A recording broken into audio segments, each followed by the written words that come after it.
race, and we're going to go boogity, boogity, boogity into that first turn wide open.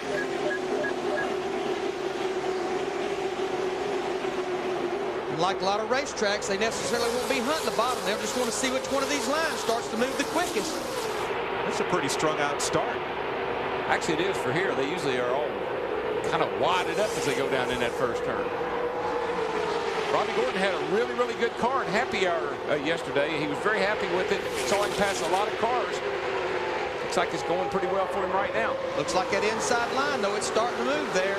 Well, that's where everybody gets, everybody wants to get to the inside. It's kind of like it's the safest place to be on the start. More often than not, the pole winner has not led the first lap here, though. Hey, that 48's got a little steam up under the hood. It's got some ponies. And it's got the 15 pushing it along. And that's a lot of help, too. Man, Robbie Gordon, he's already blocking somebody. Junior. Dale Earnhardt Jr. in 8 car. He's got Ryan Newman in 12 behind him. Now leaving on track 1, Jimmy Johnson on the inside. Oh, they'll get them warmed up. Fluids will heat up. Things will pick up here very shortly. Kenny Wallace, Tony Stewart, 3 wide in the back straightaway. In the middle. You got the comers and the goers here. I mean, I just look at our score monitor. 43 cars. I think only about 5 was running in the same position they started in at the completion of lap 1. Oh, yeah, this thing just heating up. From Tony Stewart, looking ahead at Jeff Burton. Let's have a look at speed and RPMs. Really won't see the RPMs change that much. You know, at Martinsville, we'd see it way down here, way up here. You see it's going to hang right in here around 7,000. Got 189 miles an hour, 190, 191, yeah, about 191 into the first turn. Kurt Busch swept out high and created that 3rd lane. And just think that they only qualified at 184 miles an hour, so they're at 191 racing. And that's all about the draft, getting a pull off the cars in front of you and getting a push from the cars behind you. This is about all the help from your friends that are behind you there. And how about Matt?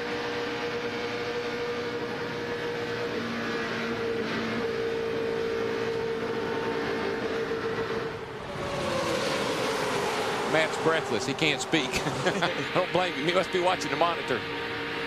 Yeah, so are most of these drivers, Darrell. Darrell, this has got to be fun, but it's got to be a really tense kind of fun to be in one of these cars. It's fun because it's what you do. I mean, you make a living driving a race car. This is a race. It's really good when you feel comfortable, and that's not very often here. Your cars dance around. They move around. The wind moves them around so much. Turbulence. Lots of turbulence.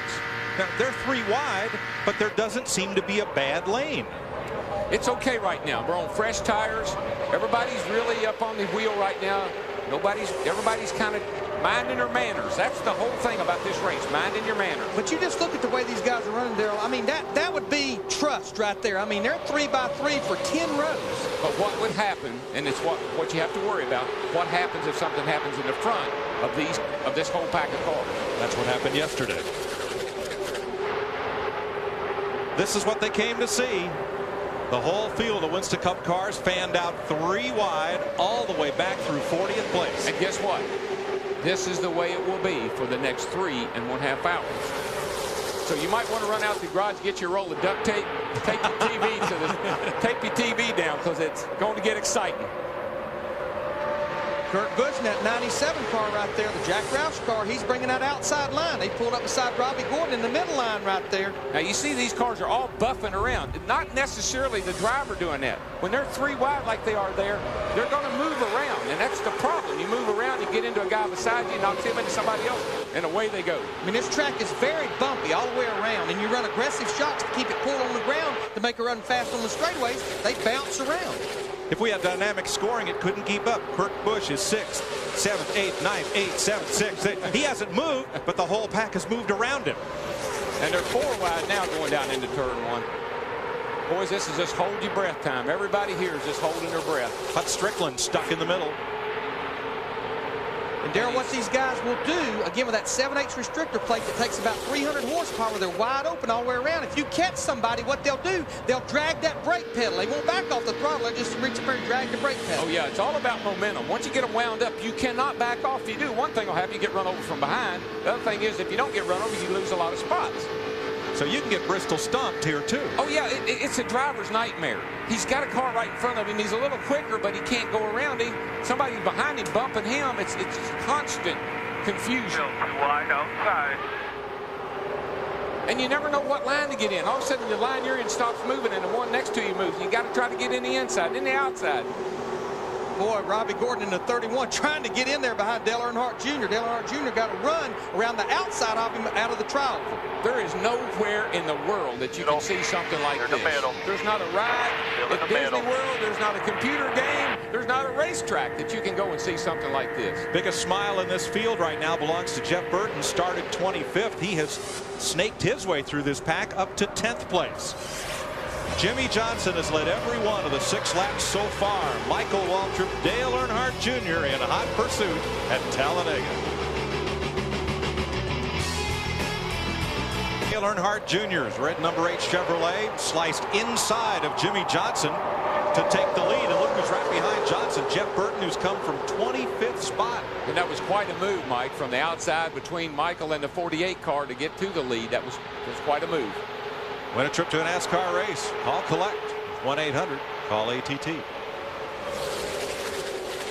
Jeff Green, another mover from 30th to 5th. Alive for a while. Yeah, well, that's kind of what happens here. You know, like I said, you got comers and goers. The guys in the front will go to the back. The guys in the back will go to the front. And they'll do that all day long. Backs and forth. It's kind of like a little chess match here. Try to figure out when you can end up at the front at the end of the day. The last 4 restrictor plate races. 3 top 2 finishes for Dale Earnhardt Jr., including 2 wins. 1 here, 1 at Daytona. Trying to help Michael. You see him move over in front of Michael to give Michael the pull. Jimmy Johnson doing a great job of hanging right there with him. As well as Robbie Gordon, he's hanging right there too. You know, guys, I want to talk about our points leader because I think there was a little surprise on qualifying day. Sterling Marlin in the 40 car, he qualified 33rd. Look, we got a battle for the lead here between teammates. Michael Waltrip, 15 car. Got some help from Jimmy Johnson in the 48. Easy 48. Outside, 2 by 2. Boy, he almost come down in front of that 31 car, and that would have been disastrous. And the 31, Robbie Gordon, has help from his teammate, number 30, Jeff Green. Well, you see what happened to the 48 car, Jimmy Johnson. He lost his momentum messing around there, and it's going to really cost him. He's in the middle right here, falling back fast. With no help a lot. But Sterling's all the way up to 15th was where I was headed with that story right there after starting 33rd. And that was some concern starting that far back. Well, it's still a lot. Look at these guys. I mean, there's still a lot of concern as far as the first 20 laps or so is just really, really nerve-wracking from the driver's perspective and everybody watching as well.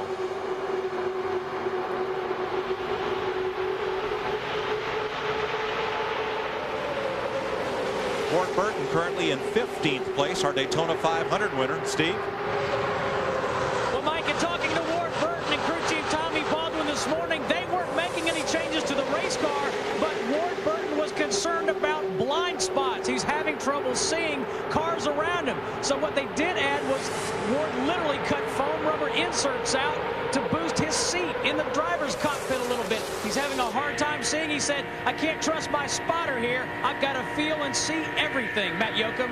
Steve, the move around the 48 car by Dale Earnhardt Jr. was choreographed by his spotter, Ty Norris. Jr. told the spotter, tell Michael, just go with me and let's get around this young boy. He's looking, though, in his mirror for the 20 of Tony Stewart. Besides working a lot together during speed weeks, they worked a lot together in the draft. A lot of respect these two drivers have for each other, but their cars work very well together, especially with Stewart pushing the 8. That's why they feel like the 99 turning so well, because the 20 is pushing the 99. Last time I checked, Jimmy Johnson's a little bit older than Dale Jr. So let's get around this young boy here.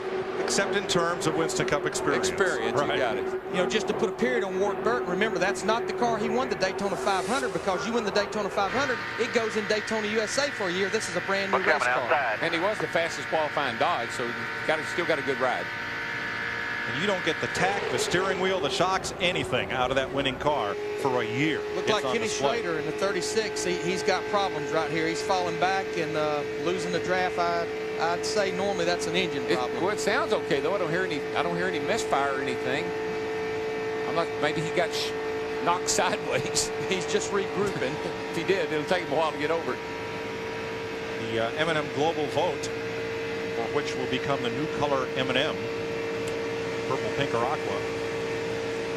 Purple. And that vote's coming from about 75 different countries. There's countries voting that don't even get to vote in the politics of their country. Quite frankly, I think a real M&M would be pink. Oh, Darrell. And Schrader said he don't have a problem if it ends up being pink. I like pink. Because whatever color wins the vote, he has to drive that color car. That's why I think it'd be perfect. Okay. Schrader in a pink car. All right. I love it. Folks, we're on pink. Jeff Gordon has passed his protege, Jimmy Johnson, the 48. Gordon is half owner of Johnson's car. And that's Jeremy Mayfield right behind Gordon. And Kevin Harvick to the inside. Well, there's two kind of drivers here, Mike. There's those that know what to fear and those that don't. And you're going to see two totally different driving styles and racing styles between those kinds of drivers. Those boys out front, they don't know what to fear. I mean, Jeff Gordon started 10th. He fell back to about 25th. Now he's worked his way back to 10th. Steve, what's wrong with Kenny Schrader's car? Well, Mike, you're not going to believe this. Continuing our tradition of Talladega strangeness, Schrader radioed and said a piece of roll bar padding fell off and hit the ignition switch and killed the motor. Thank goodness. Now he can as strapped in as he is, he can reach that switch. Put that in your book of excuses. Oh yeah, big help today, wasn't it? Yeah. Put that in your book of excuses of why I didn't win. But the problem he has, he's lost the draft. He needs a caution flag to be able to catch back up. He has no help back there to push him back to the pack. Well, right now, if there was a caution flag, he might, if it happened in front of him, he would just barely get slowed down before he got in. He's in perfect position. That's right. Dodge it. Dale Earnhardt Jr., rookie Ryan Newman, and Michael Waltrip leads the Aaron's 499 on Fox, presented by Pet Talladega. No change among the top 10. Dale Earnhardt Jr. still leading Ryan Newman, Chevy versus Ford. The top 7 had organized themselves in a single file, was actually pulling away from that second pack. Now that group, they've wised up. They're getting lined up, and they're pulling back to that front pack. Yeah, and you know why? Because the wise veteran, Jeff Gordon, said, come on, guys, you're getting away. Let's get in line. And you see him right there pulling the other guys back up. And then rush hour. 3 wide still through the rest of the pack. Well, the message hadn't got back that far yet. But you see, everybody's trying. Everybody's trying to get into one line. As long as you got somebody behind you, you're okay. As long as you got somebody pushing you and you can kind of suck up, you're okay. See how quick that group is closing with Jeff Gordon in 24. Just a little over a second behind, but it's closing as they get lined up. You get lined up like that, you catch a pack. You're pushing and pulling each other. Now they're close enough to sniff the draft of that front pack, aren't they? Oh, yeah. Yeah, they're there now. About 100 yards. What happens to these cats back in here, though, is Hamlin, I don't care what anybody says. They always say, oh, Hamlin don't make a lot of difference at Talladega. Hamlin makes a difference everywhere. And if you ever have to start squeezing up out of the throttle because your car's pushing or getting a little bit loose or it's not comfortable in traffic, everybody gets away from you. Where the gap is beginning to develop as you watch Jeff Gordon at 191 miles an hour is from the single file to the double wide cars. That's where the gap is building. That's it. These guys right here, there's nothing they can do. It's not like they are in some kind of control. They got to hold what they got, but they're going to get left behind if they don't hurry up and get in line. We have about the top 19 cars lined up, and as you say, till that group gets organized in a single file, it'll continue to pull away. Well, they're still trying to decide which line is the fastest, you know, in the inside, outside, middle, and they haven't figured that out yet. Pole sitter Jimmy Johnson has dropped back in the field to 16th place. Dick Bertrand. Well, he radioed his crew just a moment ago, Mike, and said that the car is more loose than anything else. He tried running up on his teammate, Jeff Gordon, and said the car just got more loose. Perhaps more worrisome, he has told the crew that the water temperature has risen to 230 degrees.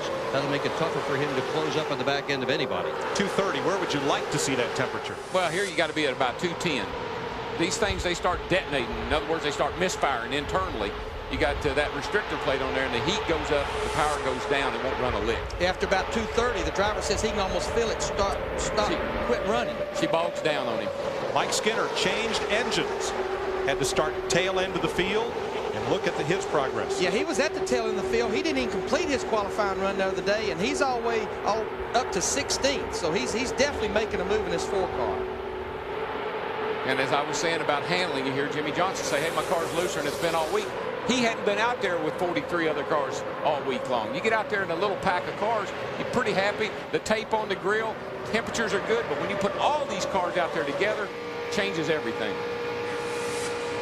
The field is now broken up into 2 packs. This is Kenny Wallace. Pole sitter Jimmy Johnson to his left. Casey Atwood to the right. He's trying to follow Kurt Busch up the middle. That middle's a sucker hole. It'll pull you up in there and you say, this is the way to go. And then all of a sudden, backwards you go. Well, the field had split off into 2 distinct packs. Mark Martin is trying to lead that second pack forward along with Ricky Rudd.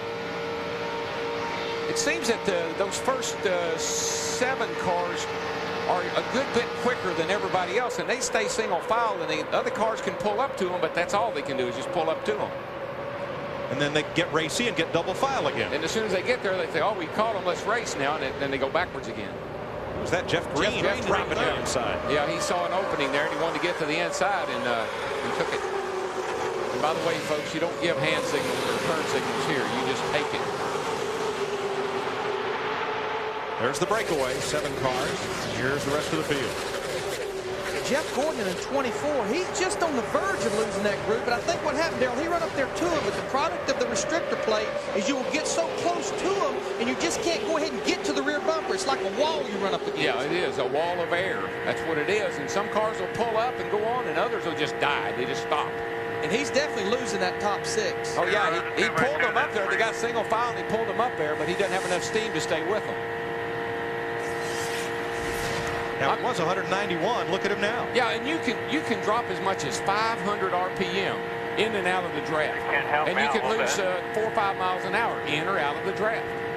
A good example, Kenny Schrader's running 52.90. The leader is running 50.90. 2 seconds. 6 cars, then Gordon, and the second pack is now caught up Jeff Gordon. Now, when those cars get up behind Jeff and start pushing him, then they'll go forward again, but you can't do it by yourself. As long as they got a little bit of a single file going on, no side-by-side racing. Darrell, do you mean pushing with the air or literally pushing? Well, the pushing with the air. I mean, that wall of air that he was hitting, now that car behind him is helping him break through it. 27 laps complete. The Talladega Superspeedway, Dale Earnhardt Jr., Ryan Newman, Michael Waltrip, Robbie Gordon still coupled together at the front of the field. Change among the front 6. For extended post-race coverage with analysis and interviews, tune over to Speed Channel. To get Speed Channel on your cable system, call 1-888-22-SPEED. Things are starting to heat up, boys. The top 6 is now about the top 12 or 15 running together. There will be a time in here when that outside lane will start to pull up there.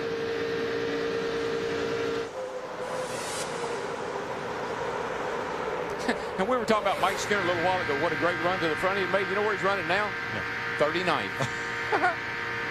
They have kicked Ryan Newman. The 12 car was running second for about the last 10 laps. They've kicked him out, but he's got help coming. Jeremy Mayfield in the 19. That group is pulling up to him. They'll be his best ally getting kicked out of line. Jimmy Johnson, and was that Harvick or Sterling that jumped to the bottom of the racetrack right there? That was a bold move. It was Sterling, and he brought point-standing runner-up Matt Kenseth with him. Well, you just have to take advantage of every opportunity, no matter how small it may be. If you see an opening, you've got to go for it because you can't let off that throttle. And Darrell, all these moves we see, these jump-out moves, are from the top to the bottom of the racetrack, not the other way. Yeah, well, everybody wants to be on the inside. I mean, general consensus would be the inside would be the fastest place to be all day long. Tell that to Tony Stewart, who just pulled out to go high, and now he is the hot dog between the bun. And you just watch. It's going to be very difficult for him to do anything except go backwards. He got the 48 car there behind him, or is that, no, that's Jeff Gordon behind him. It might be a savior for him. But you know, one reason, Mike, in the corners, you'll see them go from the top to the bottom, get a run down. You'll pick up RPMs, pick up speed from the top to the bottom. Well, the other reason is you can see the left pretty good. You can't see a dadgum thing to the right. Good point. Mark Martin on the outside of Robbie Gordon. Things are getting ready to tighten up. That free ride that that front 6 was getting is over with, boys. That outside is coming. I mean, Darrell, if you're like Tony Stewart and Jeff Gordon and you're in the middle and it's just lap after lap after lap, I mean, do you finally just say, I can't stay here no longer? You can, exactly. I mean, finally, you got to say, I either got to get inside, outside, or I got to get to the back and start all over again. I've had all I can stand. That's all you can do because your car is all over the place. Jeremy Mayfield led that lap. He's the race's third different leader after Jimmy Johnson and Dale Earnhardt Jr. And I talked to Ray last night, Ray Everhand. He told me, he said, DW, I'm going to work on that 19 car today. We're going to make some changes on it. He said, I'm going to put it like we used to run it with Jeff Gordon. And he said, see how I do. Larry, the Dodges and the Fords didn't qualify all that well. It looked like an all Chevrolet show after qualifying, but in the race, things are really different. Well, I mean, again, you know, if you're a little down on drag, if you're hurting for drag, once you get out there in dirty laundry, dirty air, it kind of evens everything up. All right, we got 34 laps here that we've completed. These cars are about now going through big transitions, burning off fuel, tire pressures are up. Drivers are just getting a little irritated right now. Not a lot, but a little bit. Things are going to heat up. People are going to start making some erratic moves. Here comes one right here. Michael Waltrip trying to get a little help from Robbie Gordon on his teammate, Dale Earnhardt Jr., but he moved to the bottom right here going into turn 3. I mean, look how close they're running, and this is getting off in a corner at 190 miles an hour. Well, they think they can bump draft, and you can as long as you're going straight, but you better not try it in the corner. Dick Bergman. Well, pit strategy here at Talladega will be a good bit different than if you watched the race last weekend at Martinsville. There, on the short track, tires were the whole ball game, and people constantly came in and fired tires at the car because that helped get them through the corners. Here, tires are far less important than track position. Unless there is a caution flag, we don't anticipate seeing anyone come in to pit their car until around lap 50. Even at that, you're going to see people today take just 2 tires in order to get a faster pit stop out of this place. Track position, the whole ball game at Talladega. Look at this. The cars in the parking lot are not this close. Yeah, and folks, this is not orchestrated. No. They are not doing this. This is not practicing your precise flying mirror. Yeah, this is not let us entertain you. Yes. This is I'm trying to get to the front. It's going to get crowded off of 4 here, guys. We're bottlenecking up here. I mean, you know, as a crew chief, I'm running around right now. I'm trying to pick my dancing partner when I want to pit, what I want to do. But Jeff Hammond, I'm also trying to keep an eye on my driver and what's going on out there, because what might be his partner now may be 20 car lengths between them when we get to a pit stop. Yeah, you go through all the practice sessions and you try to figure out, hey, I ran good with this car. You talked about it earlier, the 20 car running good with this guy. All of a sudden, you can't get to the man you'd like to. So you got to start trying to find some friends out there. This part of the race, you can find a few friends. You can find guys who will work with you. So you start trying to make those marriages and try to keep your car at the front as best you can. By the end of the day, don't expect that to be there. Little bump there. Newman into the back of Jeff Gordon just to kind of push him along into the corner. This is like a big flock of geese flying through the air. The guy in the front, he's working the hardest. He's breaking the air open for you, and everybody else is getting a free ride. And that free ride is what pulls you forward so quickly sometimes. Steve Burns. You know, Mike, it's amazing, as you guys pointed out, how much these cars move around from the front to the back. Terry Labonte started 11th, dropped to 38th. I went down and asked crew chief Jim Long if they were okay, and he just kind of shrugged his shoulders. Says, yeah, Terry says the car's fine. He just got shuffled out. Well, then, you see the 5 car, he moved up as high as 23rd.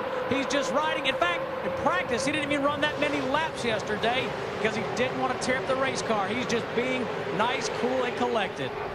And Jeff Green is the ping pong ball of the day. He started 30th. We told you he had climbed his way all the way up to 5th. And on the last time by, in that 3-wide shuffle, back to 27th. It's been an up and down day, and we've only run 37 laps. And Johnny Benson, Jeff Green right behind, and Kyle Petty splitting the middle. Now, Kyle started 11th. He moved up. He's dropped back to 29th. Now he's picked up a spot or 2. You get a little bit of help from Kevin Harvick in that silver 29 car, the Goodrich car. And again, what you try to do when you're nose to tail with somebody is you got to keep your foot on the floor. Got to keep that right one matted and use that brake pedal. Got a car off the pace here. Yep, Bobby Hamilton. He went up, almost hit the wall. I don't know if something happened to the car or not. Up front for the lead, Michael Waltrip goes nose to nose with his teammate, and Tony Stewart, as Matt told us earlier, hooks on with Dale Earnhardt Jr. And Michael Waltrip's down there in the 15 with not a whole lot of help. Oh, he's going to get Ryan Newman dropped down there. He's going to try to push him on. Those are the 2 best cars, the 8 and the 15, and they're going to, you know, somebody's going to get behind you. You can count on that. They've seen those 2 cars lead the race. They've been up front since the drop of the green flag. That's who I want to go with. looking good, baby. See that car behind Ryan Newman, though, the 12 car, that's a teammate as well. Kenny Wallace in the 48. DEI car, DEI engine. Kenny always runs well here. Ran second here about a year and a half ago. And Jeff Gordon is up there in the mix in sixth, right alongside Kenny Wallace. Why are the Dale Earnhardt Incorporated cars, the DEI cars, so good on the plate tracks? Well, it's certainly, we always talk about aero, and they seem to have developed a great aero package, but I got to tell you, I think it's hand-me-down information. I think it's what Dale left behind. I think it's that notebook that we always talk about. I think Dale knew things about Daytona and Talladega that he had figured out with Childress and others, and he just incorporated into those cars, and they always have run good. Think about how well Dale always ran at Daytona and Talladega. Well, two of his cars, Earnhardt Jr. and Michael Waltrip, lead this parade. The 98 of Kenny Wallace and the one of Steve Park are also out of that shot. I've always said your legacy is what you leave behind, and Dale left behind so much for so many, and these guys are taking advantage of it. Bobby Hamilton in the 55 was on pit road. He's back out on the racetrack, but he's a lap down. Also, Frank Kimmel driving the 26 car for Travis Carter. He's in the garage area. Hamilton got tires. We're looking back from Kenny Wallace. And you'll notice as we look at those three distinctive lines, they're not straight. You've got to be one side or the other of the car in front of you so you can see what's going on. You can't just fall right dead in behind that guy or you're blinded. You've got to be able to see. Folks, it's just like in the traffic jam of your morning commute, except this is at 190 miles an hour. And I hope your morning commute is not. Outside. A lot of times we'll see those guys pull out like that. We heard Jimmy Johnson talking about his water temperature. You're tucked up behind his car. That's just making the water temperature go up. You'll stick it out there, get a little air in that radiator inlet, cool that water You're down. all clear, all plus clear. It'll put a little downforce on the nose too, but when you're all lined up like that, basically you're trying to see. 41 of 188 laps complete. Dale Earnhardt Jr. back to the front. He's led all but 10 laps so far at Talladega. It's Sadler. Friday evening, Jack Roush, 60th birthday present, a ride in an experimental light plane. He clipped a power line and the plane fell into the lake, upside down, submerged in 8 feet of water. Larry Hicks, retired Marine Corps Sergeant Major, who had been specially trained in underwater rescue, went into the water. On his second dive, found Jack. On his third dive, pulled him out of the water, pulled him to shore, applied CPR, and saved his life. Larry said, "I was just doing what I'd been taught." We think he's a hero. That's our Ford No Boundaries moment. And I think there's angels amongst us. Oh, there must be. For this man to be the bystander, and Darrell, there's more to the story. Larry Hicks was suffering from cancer, and it was thought he might not live out past the year 2001, but he's under chemotherapy, and he was there for Jack Roush. You got to believe. Got to believe. Kenny Schrader's bad luck continues. It took him about 25 laps to lap him here. That just goes to show you how slow you're running by yourself. Once he was lapped, he came to pit road, got 4 fresh tires here on lap 45. Did anybody mention Sterling Marlin lately? Our point leader? Our point leader. There he is. Just ahead of Ryan Newman. And in third place. Very quietly. Yes, methodically. Right up there to the leaderboard. Bobby Hamilton got 4 tires on his pit stop, and Frank Kimmel had a broken shock absorber problem. That's why he is off the track. Sterling Marlin started 31st, made that big jump up into the top 15, fell back with that big pack. Here he comes. And what I see about this car, Larry, and you know this too, every week they start off, maybe don't qualify too good, but before the day's over with, that is the best handling race car on the racetrack. Saw it at Darlington, saw it everywhere we've been so far this year. Rockingham, he gets that car at Daytona better and better as the race goes along. It don't seem to matter what type of racetrack. This is his Daytona 500 car. This is the one he got out, pulled on the right front fender, and was penalized. I tell you who else is pulled up to that front pack is Hut Strickland. The Bill Davis Dodge up to 5th place. Strickland has had a real up and down day, and we've seen him pull some daring moves, but it's gotten him to 5th. Sure, a lot of fans here pulling for him. Hut's from Alabama. It's been a while since we had 2 Alabama drivers in a Winston Cup race. Hut Strickland and Steve Grissom from Gadsden. And this comes as no big surprise to me, but I think the sleepers in the race are all the Dodges. I think that once they get racing and they get the air moving around, that's a very good race car. We got like 6 Dodges in the top 11.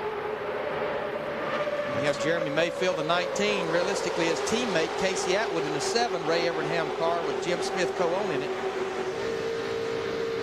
There's Casey right behind Jeremy.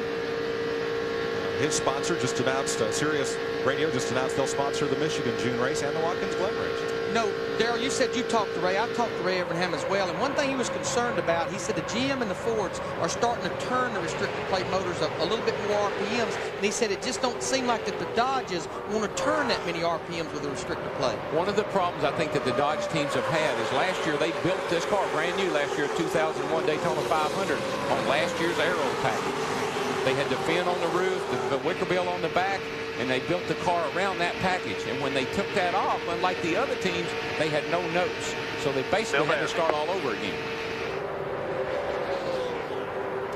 That's not affecting the engine program so much, Larry, but you got to remember something. With that other aero package had a much bigger restrictor plate. Yes. So when they went to this small plate, the Ford teams and the Chevrolet teams had experience with the small plate. Only a 16th bigger, but that's about 35 or 40 horsepower. And it changes the power band in the motor.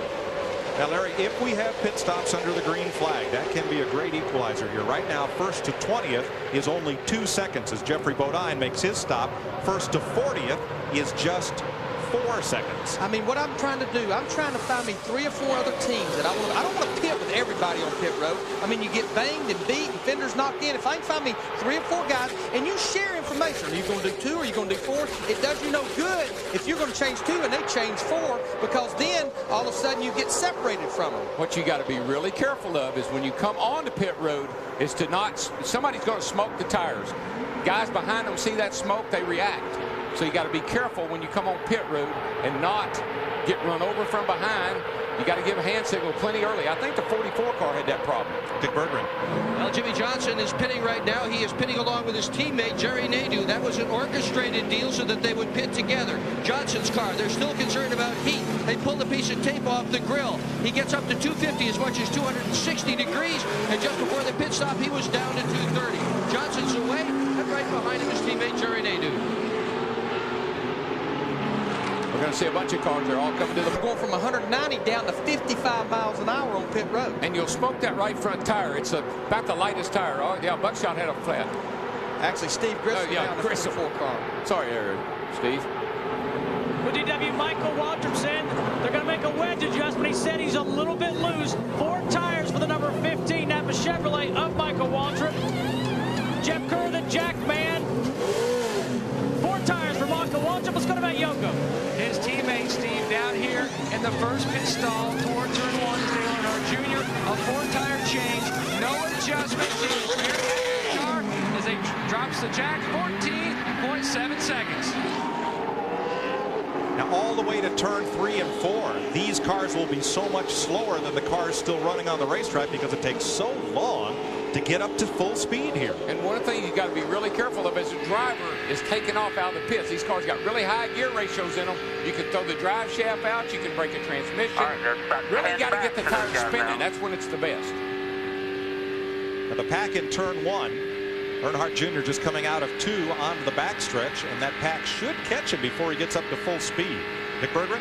Kurt Busch is in. He's pretty much all by himself in the area where he is. We are seeing people take 4 tires. The reason for taking 4 tires at this point is they have run so far that they pretty much run the cars out of gas. He'll take long enough to put the gas in. Might as well put 4 tires in it. To Matt. And Dick, Johnny Benson is in. A 4-tire change as well. No adjustments. They pack that fuel cell full of fuel, and he's down and away.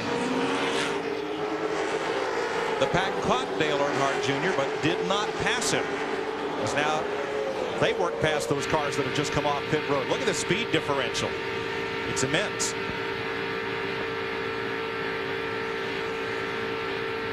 This will change the complexion of the race. These pit stops under green changes everything, Dick. Well, the crew has been urging Robbie Gordon to come in. They wanted him to come in just a little bit before this. Gordon's car is so good, he just stayed on the racetrack. You know, when they feel good, it's hard to get off the speedway. He, like everybody else, is going to take 4 tires. A few moments ago, he called in and said the car was a little bit tight. He's been very quiet on the radio. That's the only comment he has made. There goes Robbie Gordon. Matt Kenseth has led a lap. Our number 2 point man picks up 5 bonus points, as did Sterling Marlin. And here we go, right at it again, 3 wide. And one of the things that Sterling hadn't capitalized on this year is bonus points. Matt Kenseth and others have gotten a whole lot more bonus points by leading laps or leading a lap. And Sterling hadn't taken advantage of that every race.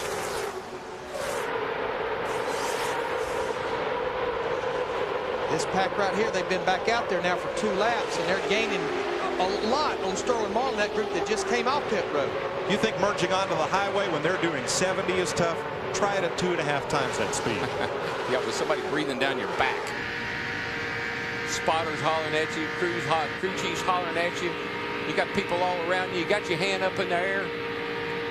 Brakes don't work too good because they're cold. God, it's tough being a driver. I like it a lot better up here. 4 wide. Matt Kenseth continues to lead. He has not yet made a pit stop. That Jack Roush gas mileage as Kenseth stretches the fuel window here. Yeah, I mean, he's okay right now because he's out there in a pack and he's running comparable lap times. But the problem will be if he pits by himself and don't get back with a pack, he's going to be running a 1.5 to 2 seconds slower because he's going to have no one to run with, to draft with. And we saw that happen yesterday. I think that probably cost Stacey Compton that race yesterday. He stayed out 1 lap too long under green. And when he came back out on the racetrack, all he could do was catch Jason Keller. He couldn't pass him. Jason Keller, the winner of yesterday's Busch Series race. Kenseth has his hand in the air. He's waving. He is going to pit. And not only that, now he's got to come down out of that traffic. So he's got to be really cautious, slow down even a little earlier than maybe he would if it was wide open behind him. And what's good, he'll be on pit road by himself. No chance of getting blocked in his pits or getting into an accident with someone. But when he pits and comes back out there, he has to make sure he's with a pack.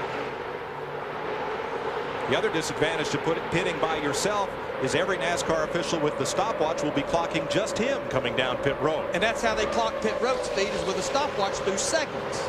4 wide all the way around turns 1 and 2. Boy, that was close.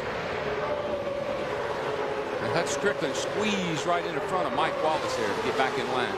Strickland has been driving like a man possessed today. There's Jeffrey Bodine. Look at the big donut on the side of his car. Looked like something from Martinsville last week. They're putting donuts on each other at 190 miles an hour. These cars they'll be beat up just like they've been running on a short track. All right, Matt Kenseth, he's just going into turn 1 right now. The pack's coming through the trial oval. It's going to be tough for him to get with that pack, but maybe he can get with a second pack. He's in the middle of 1 and 2. Leader's just now getting into turn 1. Merge ahead. About the middle of the backstretch. I mean, Darrell, right now, he's pushing that throttle pedal, just bending the floor pan. And turning that engine out of the frame. Say, come on, baby, go. Now, once you get to the backstretch, you're allowed to pull up into a lane. Yeah, he's okay. He's going to fall in this group here somewhere. There's enough of them. If there was only 3 or 4, they'd go by him and leave him. But there's enough of them, he'll be able to blend in. About that late pit stop by Kenseth, Steve Burns.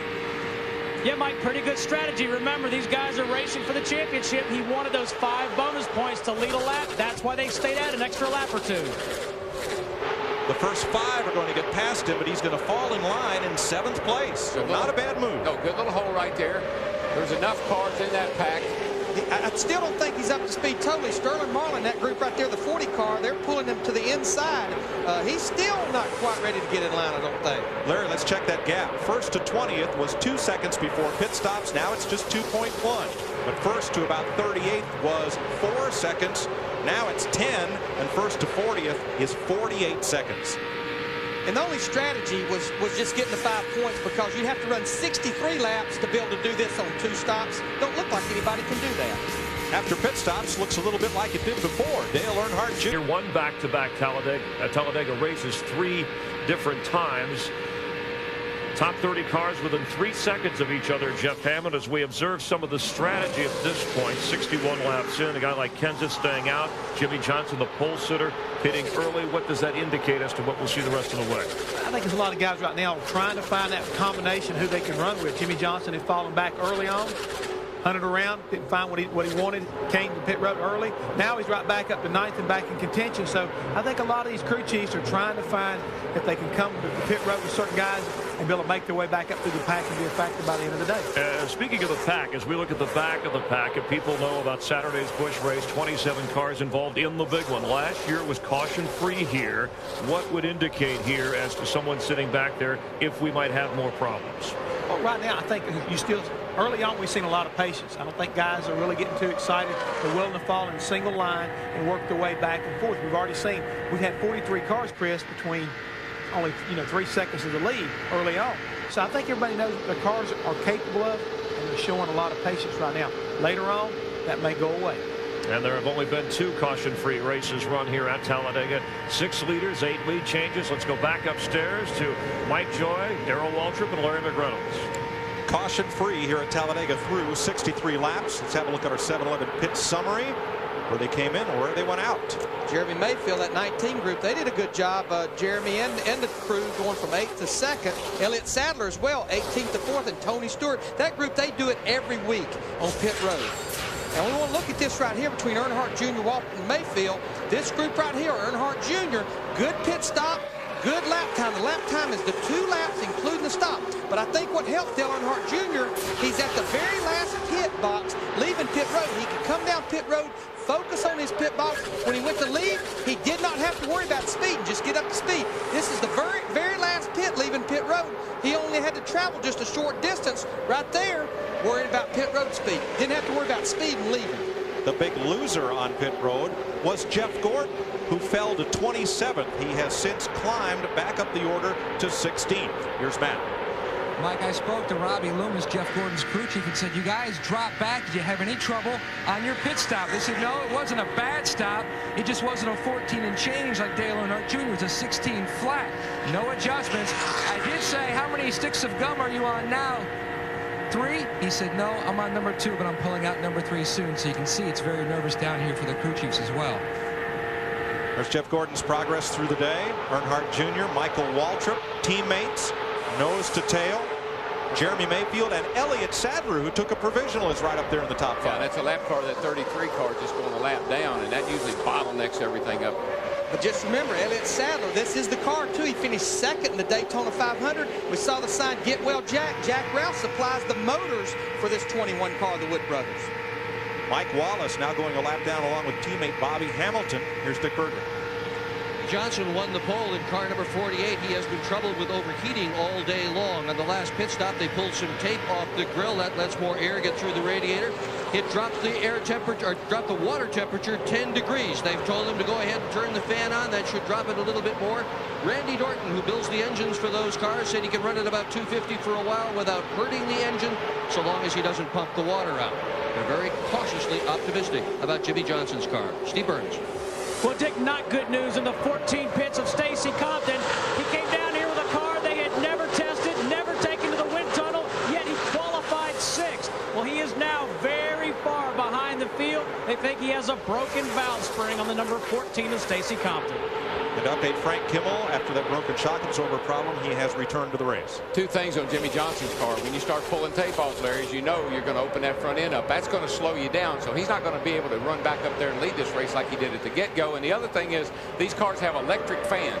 They don't have a mechanical fan like you have on your passenger car, like you used to have on your passenger car. They got an on and off switch for the fan, and normally at speed you don't need to run the fan, but if you're having a heating problem, it's helpful. You know, I'm a little surprised, though, that the Stacy Compton group, the 14 group, is having a valve spring problem. Normally, that's caused from excessive RPMs. Now, I want to just show you where the valve spring is. There's 16 of them. You have one on intake, one on exhaust.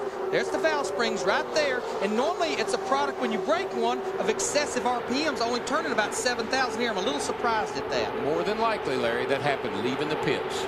More than likely, he overread the motor leaving the pits. And it's exactly, I would say, what has happened. You have 2 valve springs. You have an inner and an outer. And I would say if you're going to tear or break a valve spring, it would be leaving pit road. Ironic, it happens right after a pit stop. Exactly. Our top 20 after pit stops was 2 seconds apart. They're now just 1.2 seconds apart. The pack is closing up into a wad again. Here's Steve Burns. Yeah, Mike, I'm curious. I want to ask Darrell and Larry about this. Stacy Compton actually stalled his car when he was leaving his pits on that pit stop on lap 51. Wonder if that could have broken that valve spring then. Well, what it does, Steve, is you crank it back up, you rev the thing because it won't go, it stumbles, and when it does take off, the engine revs up real high before you can do anything with it. So, yeah, I'd say that had a lot to do with it. And I mean, they pull such a high gear, you know, 300s, 307, where we was at 6-something last week at Martinsville. It's hard to get it going. You'll stall it out sometimes leaving the pit. Yeah, when it stalls and everybody's hollering at you and you got to hurry up and, you know, you rev it up. Whoa! Jarrett. Held Jarrett, that 88 car, almost sideways. Tried to slip under Tony Stewart and getting back in line. He might have got a little pop from Matt Kenseth. I think he did. One outside. Nice job. One outside. Two outside. Got Robbie in the middle. Two outside. Well, you see what he does too, don't you? So I got to catch my breath. That scared me. Dale Jarrett starting back in 41st. He had worked his way almost to the top 10 or 12, and he's falling back now to about 19th. Jeff Hammond.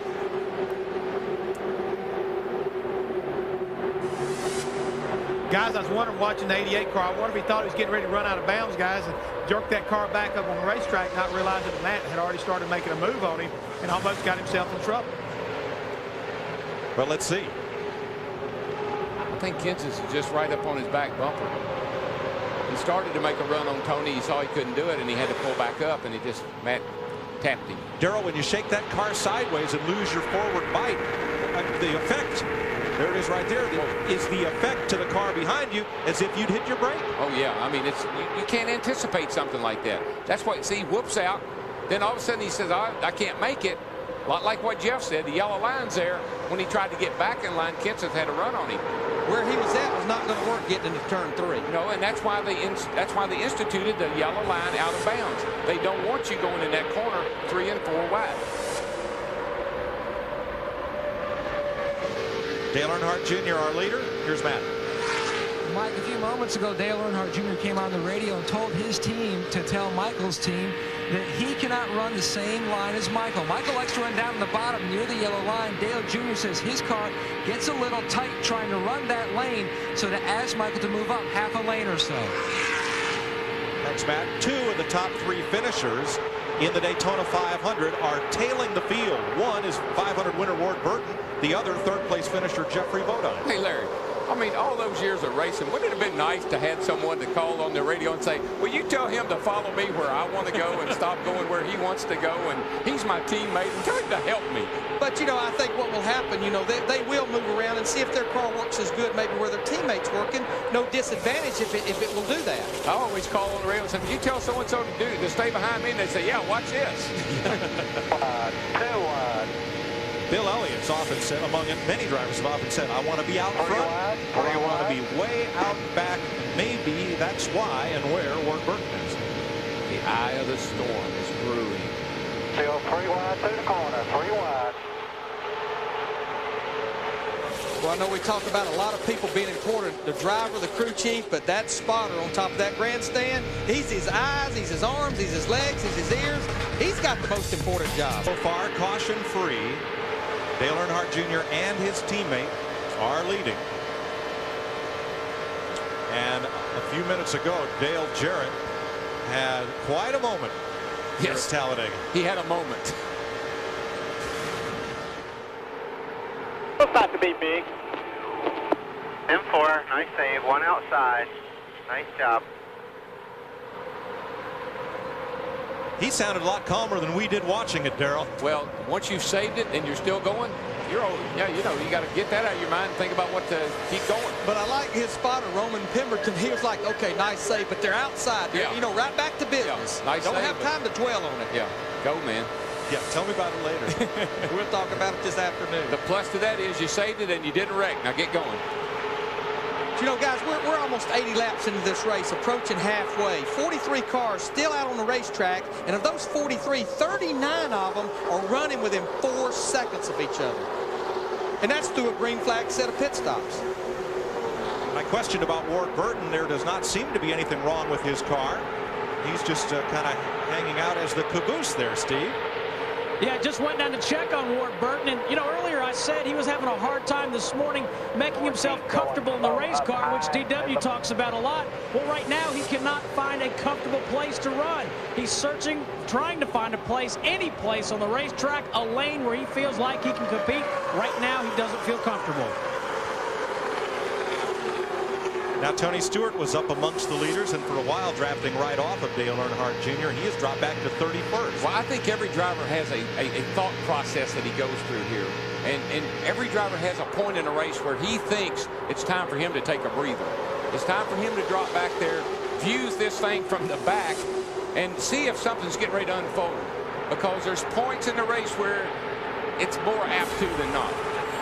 But you see by the Fox tracks, Tony Stewart back there, I mean, he's losing ground fast to Dale Earnhardt Jr., who's leading this race right now. You know, also what you find out back there, Darrell, you find out, you know, where your car's maneuverable. You know, is it better up high in traffic, better down low? I mean, still don't want to see you back there, but you're getting an education about your race car. Well, yeah, you might, you know, get back there where you can move around a little bit. When you're 3 wide all the time, I mean, you know, you're pretty well dictated to the line you're going to run by who's doing what.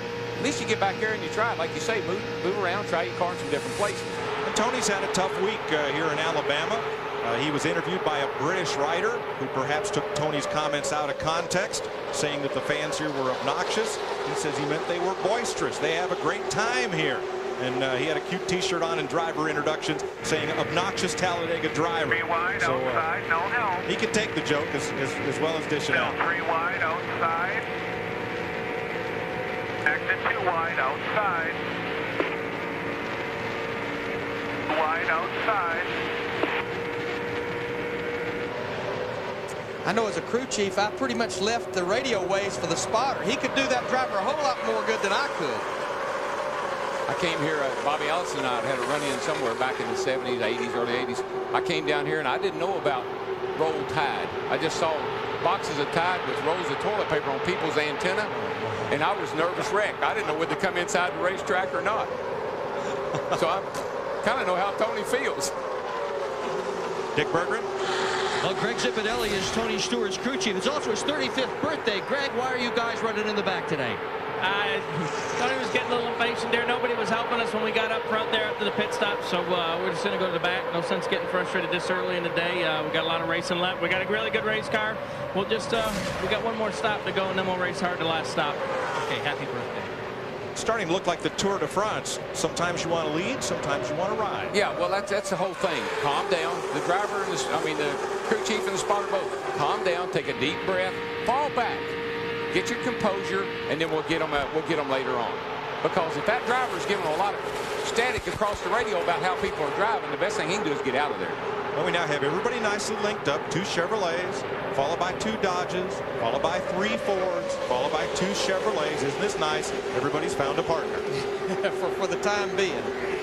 And, you know, I think Greg Zipadelli makes a good point. They know they have at least one more green flag stop. They're going to actually have 2 should we stay green all the way. So that's going to mix things up. So, again, you're learning about your car. You know you have more green flag stops to come. Now, on the outside, Kevin Harvick. Now, talk about being misquoted. It was reported last week that during the Craftsman Truck Series race, he had said he was going to dump Coy Gibbs. In a press conference yesterday, Harvick denied making such a statement, said it was made by someone on another team, but it was attributed to him. Says he did not say that he was going to dump Coy Gibbs. The 2 of them did get together and crash, however. And Harvick said he has learned a lot about himself and learned how he is part of a much bigger picture in NASCAR and will act accordingly from here on out. Darrell, did you see right there Kevin Harvick in the 29, how he moved against the 99 car and then he shot away? That like gives you a little push away from him when you get up against him and go away. Oh, you'll play with the air. I mean, there's air. I keep saying about turbulence. There's air all around these cars, and you want to know if the buff off of one of the other cars, when the buffer's off of it, where your car's going to go. You're making notes. You're making mental notes this whole race, all geared up for that last 5 or 10 laps of this show. The 98 car we're not used to seeing. That is Kenny Wallace in a 1-race ride for Michael Waltrip Racing. Whoa! Ryan Newman got into the back. Look at Dale Earnhardt Jr. with his hand out the window. Yeah, and you see what happened. The 12 lost his momentum, and look at all these cars going by him. Flashback. 1 year ago, the Daytona 500. Kurt Busch going through the tri-oval, bangs into Dale Earnhardt Sr. Earnhardt put his arm out the window at 190 miles an hour to give Kurt Busch a wave. And I said it was like the lamb taking on the lion. And it was. Like father, like son. Apples don't grow far from a tree, boys.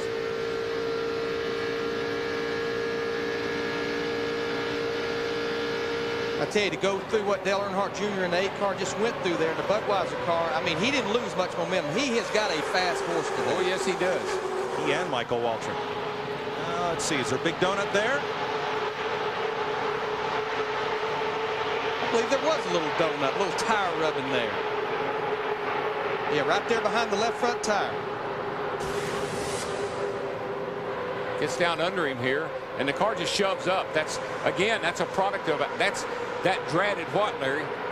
The dreaded what? Aero push. Oh, thank you for saying it. But when he dragged his car, and maybe he didn't necessarily get into Dale Earnhardt Jr., but as he dragged across the back, it pulls Dale Earnhardt Jr.'s car around, makes it loose. Great save, I got to say. That's two good saves. Two good saves. You know, the third one, I hope we don't have any strikes there, any more strikes. Aerodynamic push. When the car doesn't get enough air going over the hood, loses its front downforce, and it doesn't want to turn. Well, it's a product of being in traffic as well. Your car loses the front downforce when you're behind another car. Well, Newman, he's got, I think that really upset his composure some, because he's getting pushed around now. His spotter, Hall of Famer Buddy Baker. Well, I know what Baker would be doing right now. He'd be shaking his fist at somebody. 85 caution-free laps at the fastest speedway on earth. Michael Waltrip leads at the race show when Kevin Harvick said, "I'm back." He certainly is. He stormed up to third place, and then he got freight trained on both sides. He's stuck in the middle. Getting a little tight right through here, guys. Getting a little tight. Getting 4 wide as they come through the tri-oval. That's not a good thing. What that does is all those cars 4 wide like that lets everybody behind them just close up so quickly. The closing rate there is pretty fast. You got to be careful. I mean, Darrell, I don't think we can stress enough why 4 wide. I mean, the racetrack is plenty wide enough, but it's just, you talked about it earlier, these cars buffeting and bouncing around. One little move the wrong way, you take 3/4 the field out. Well, when you're 4 wide, when you're 3 wide, there's very little margin for error. When you're 4 wide, there is no margin for error, and that's what you got to be careful of. You know, guys, we got to talk strategy again. I want to know what that car's doing. We're about 10 laps away from pit stops. Jeff Hammond, we know we're going to have to be there like Dick Bergman talked a while ago for 2 cans. So what I'm going to do, I'm going to give you 4 tires this time. But since we're going to be near the end, I'm probably just going to do a little gas and go. And that, you was talking about it when we were at break. That's probably what Matt Kenseth and that group's thinking, running those extra laps. Yeah, Larry, I really believe they're looking for an advantage, and the best way you're going to beat a lot of these guys, instead of staying there for a can or can and a half on that last stop, is planning on getting just 1 can, get on and off pit road, and try to get away and get it down to where it's a small pack of cars to race with instead of this big gaggle we see behind them. So these next 2 pit stops, especially this one, is going to kind of like set the stage on how everything is going to evolve toward the end of this race, especially if it stays great. Remember when Jeff Gordon fell back to 27th after that pit stop? No big deal. He is right there fighting for the lead. Like I said, it's a chess game. Backwards and forward, backwards and forward.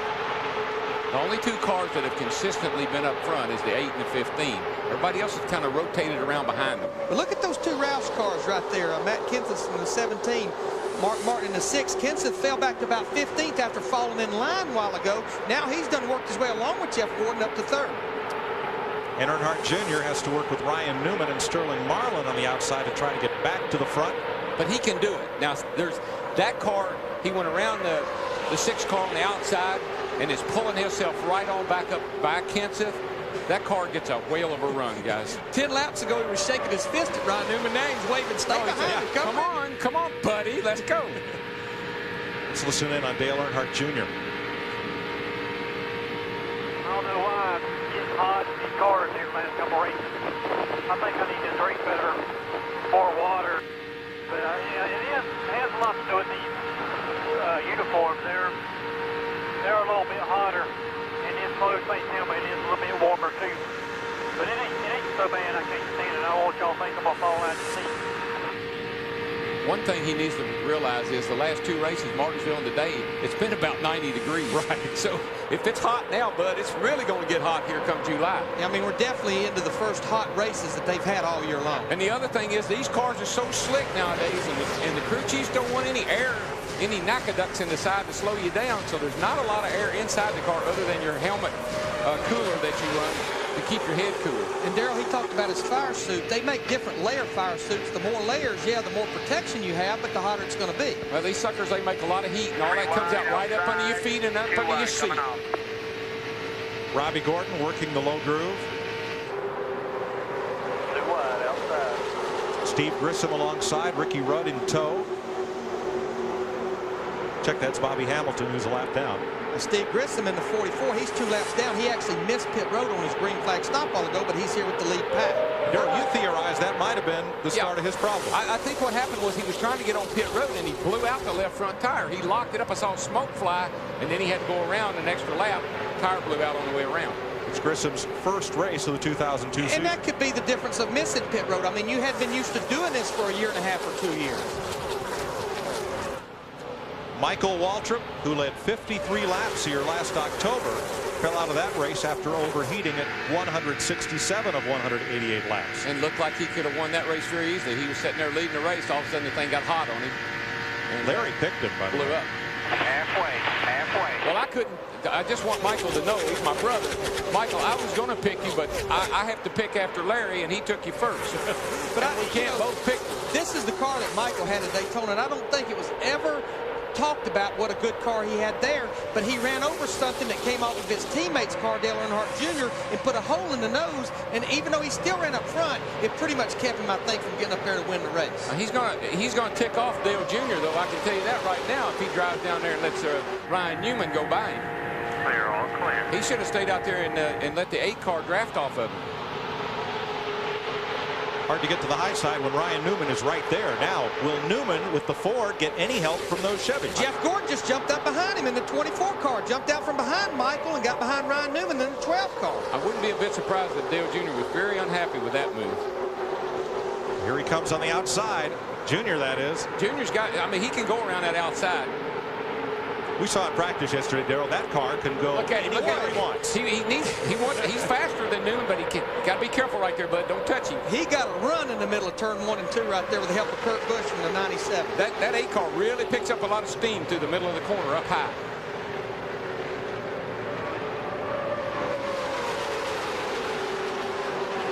And I think what Junior just sent over to his old teammate there, Michael, is the 15 buddy. down low. Doesn't have a whole lot of help. Low line's got the help now. They all left the 97. 15's got the 40, and the 24. It's Ty Norris, Dale Earnhardt Jr. spotter. And he's a great spotter. He spotted me when I drove the Pennzoil car, and he was so helpful. 24's at the middle. If Derek Aber's got the 97 with him, you're clear. Clear. Daryl, there's 2 kinds of spotters. There's the calm, reassuring voice like Ty Norris, and then there's the cheerleaders. Which do you prefer? I like Ty Norris. I like for a guy to, because I'm already revved up enough. I'm doing enough hollering. I don't need a spotter doing it. Dale Earnhardt Jr. back in 1 and 2. We talked about it earlier, all the way from the top of the racetrack to the bottom. Got that runoff turn 3, and he's got the help of Jeff Gordon here going after that lead again. Ryan Newman's got a pretty fast car, though, and I think that was a little message to him right there from Junior. Don't hit me in the back end. Run on the bottom. Run on the bottom. Chevy's in the low lane. Ford's in the high lane. 24's got the 15 and 40 on the low line. I think Junior wanted to shove the 12 up so he'd get these other cars underneath of him. Big response from the crowd as Earnhardt Jr. goes back to the lead. Well, that's pretty impressive. That could have been 5 to go just as easy it is with 100 to go. It'll probably still be like this with 5 to go. Oh, yeah. And what these guys have to be doing, the crew chiefs, they have to start making these guys aware. Look, we're in this big pack. We're about 3 to 5, 6 laps away from pit stop. You want to be in the right position to come on the pit road and make that green flag stop. Well, we want to be back for pit stops, too. You are watching NASCAR on Fox. For opening the second pit window under the green flag, Jeffrey Bodine has stopped. He is the first to stop, as he was on the prior pit stop sequence. Dale Earnhardt Jr. continues to lead his teammate Michael Waltrip, Jeff Gordon, Ryan Newman, Sterling Marlin, Matt Kenseth, Kurt Busch, Mark Martin, Dale Jarrett, and pole sitter Jimmy Johnson.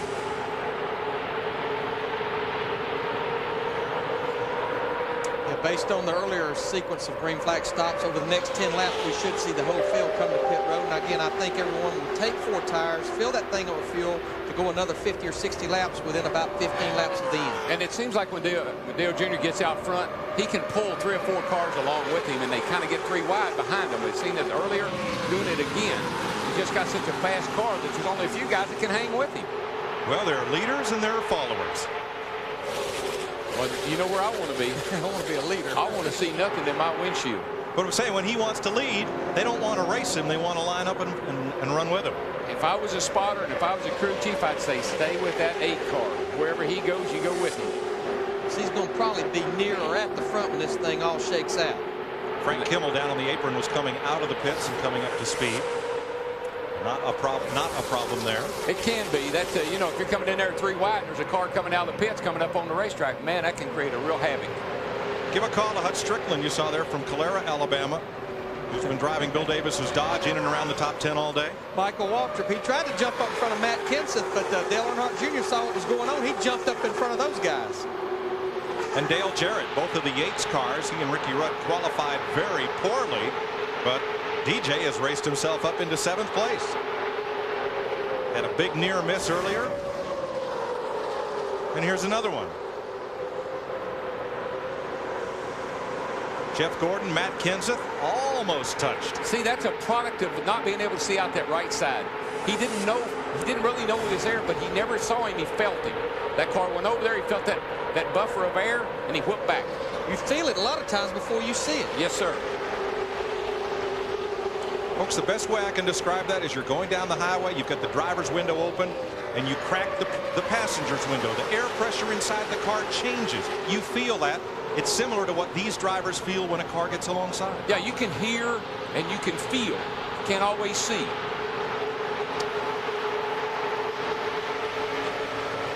And you can see that that's Dale Jarrett, a good shot of him.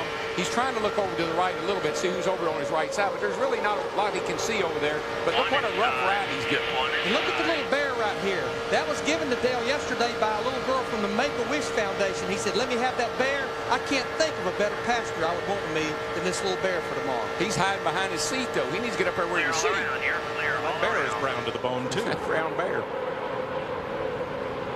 Pit stops for the leaders imminent. 104 laps complete. And you know, Darrell, we always talk about it, and I know we both are fans of the full face helmet, but that's one of the reasons at the Speedway especially that Dale Earnhardt Sr. wanted that open face helmet. A little better vision. Yeah, a little better vision, and plus the air blowing in the car through the side windows, through the driver's side there. He said he could feel that. Matt?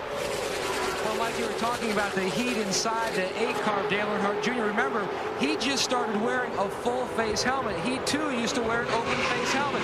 Tried in happy hour last year at Homestead. For the first time in Atlanta, and so he isn't quite used to how hot it can get in that car with that full face helmet. As a 9 car got a little bit in the grass there coming down pit road. We got out of bounds. How about out of pavement? But I mean, that's what happens when you get too many cars coming to pit road at one time. You're trying to get to 55 miles an hour. And remember, they start clocking that speed 75 feet before the entrance of pit road. Michael just put you see his arm out the window. He's telling those guys behind him, we're coming to pit lane, guys. Don't run over us. Here they come. They're coming off the corner here. Second group have made their stops and come out. We see more coming, though. We see it looks like about 15 cars coming to pit road. We'll see about 2 more groups over the next few laps. And they include the leaders. Earnhardt Jr. all the way down in the far end pit, and Michael Waltrip. And if there's one place you don't want to get caught speeding on pit road, you do not want to speed on pit road here. It would pretty much end your day. Steve Burns. Michael Waltrip says he loves the way the race car is handling. Right side tires are already on. The jack man, Jeff Kerr, slams the jack in. Chris Crumley changes front tires. No adjustments, just 4 tires. Matt Yocum. Steve, a 4-tire change for Dale Earnhardt Jr. His car was a tick tight, but no adjustment, and he's down and away. Beats Dale Jarrett off pit road, along with Michael Waltrip, Jeff Gordon, Rusty Wallace, Jimmy Spencer, Sterling Marlin, and Bobby Labonte. Now, you heard Dale Jr.'s engine, how it back kind of spit out the pipe when he dropped the clutch. That's the rev limiter. They don't want to turn this motor over about 7,200, I would suspect. Here comes a lot of the Roush cars right there, 97 and Mark Martin. That group, they're getting a little better fuel mileage than most of the other cars. Dick Berggren.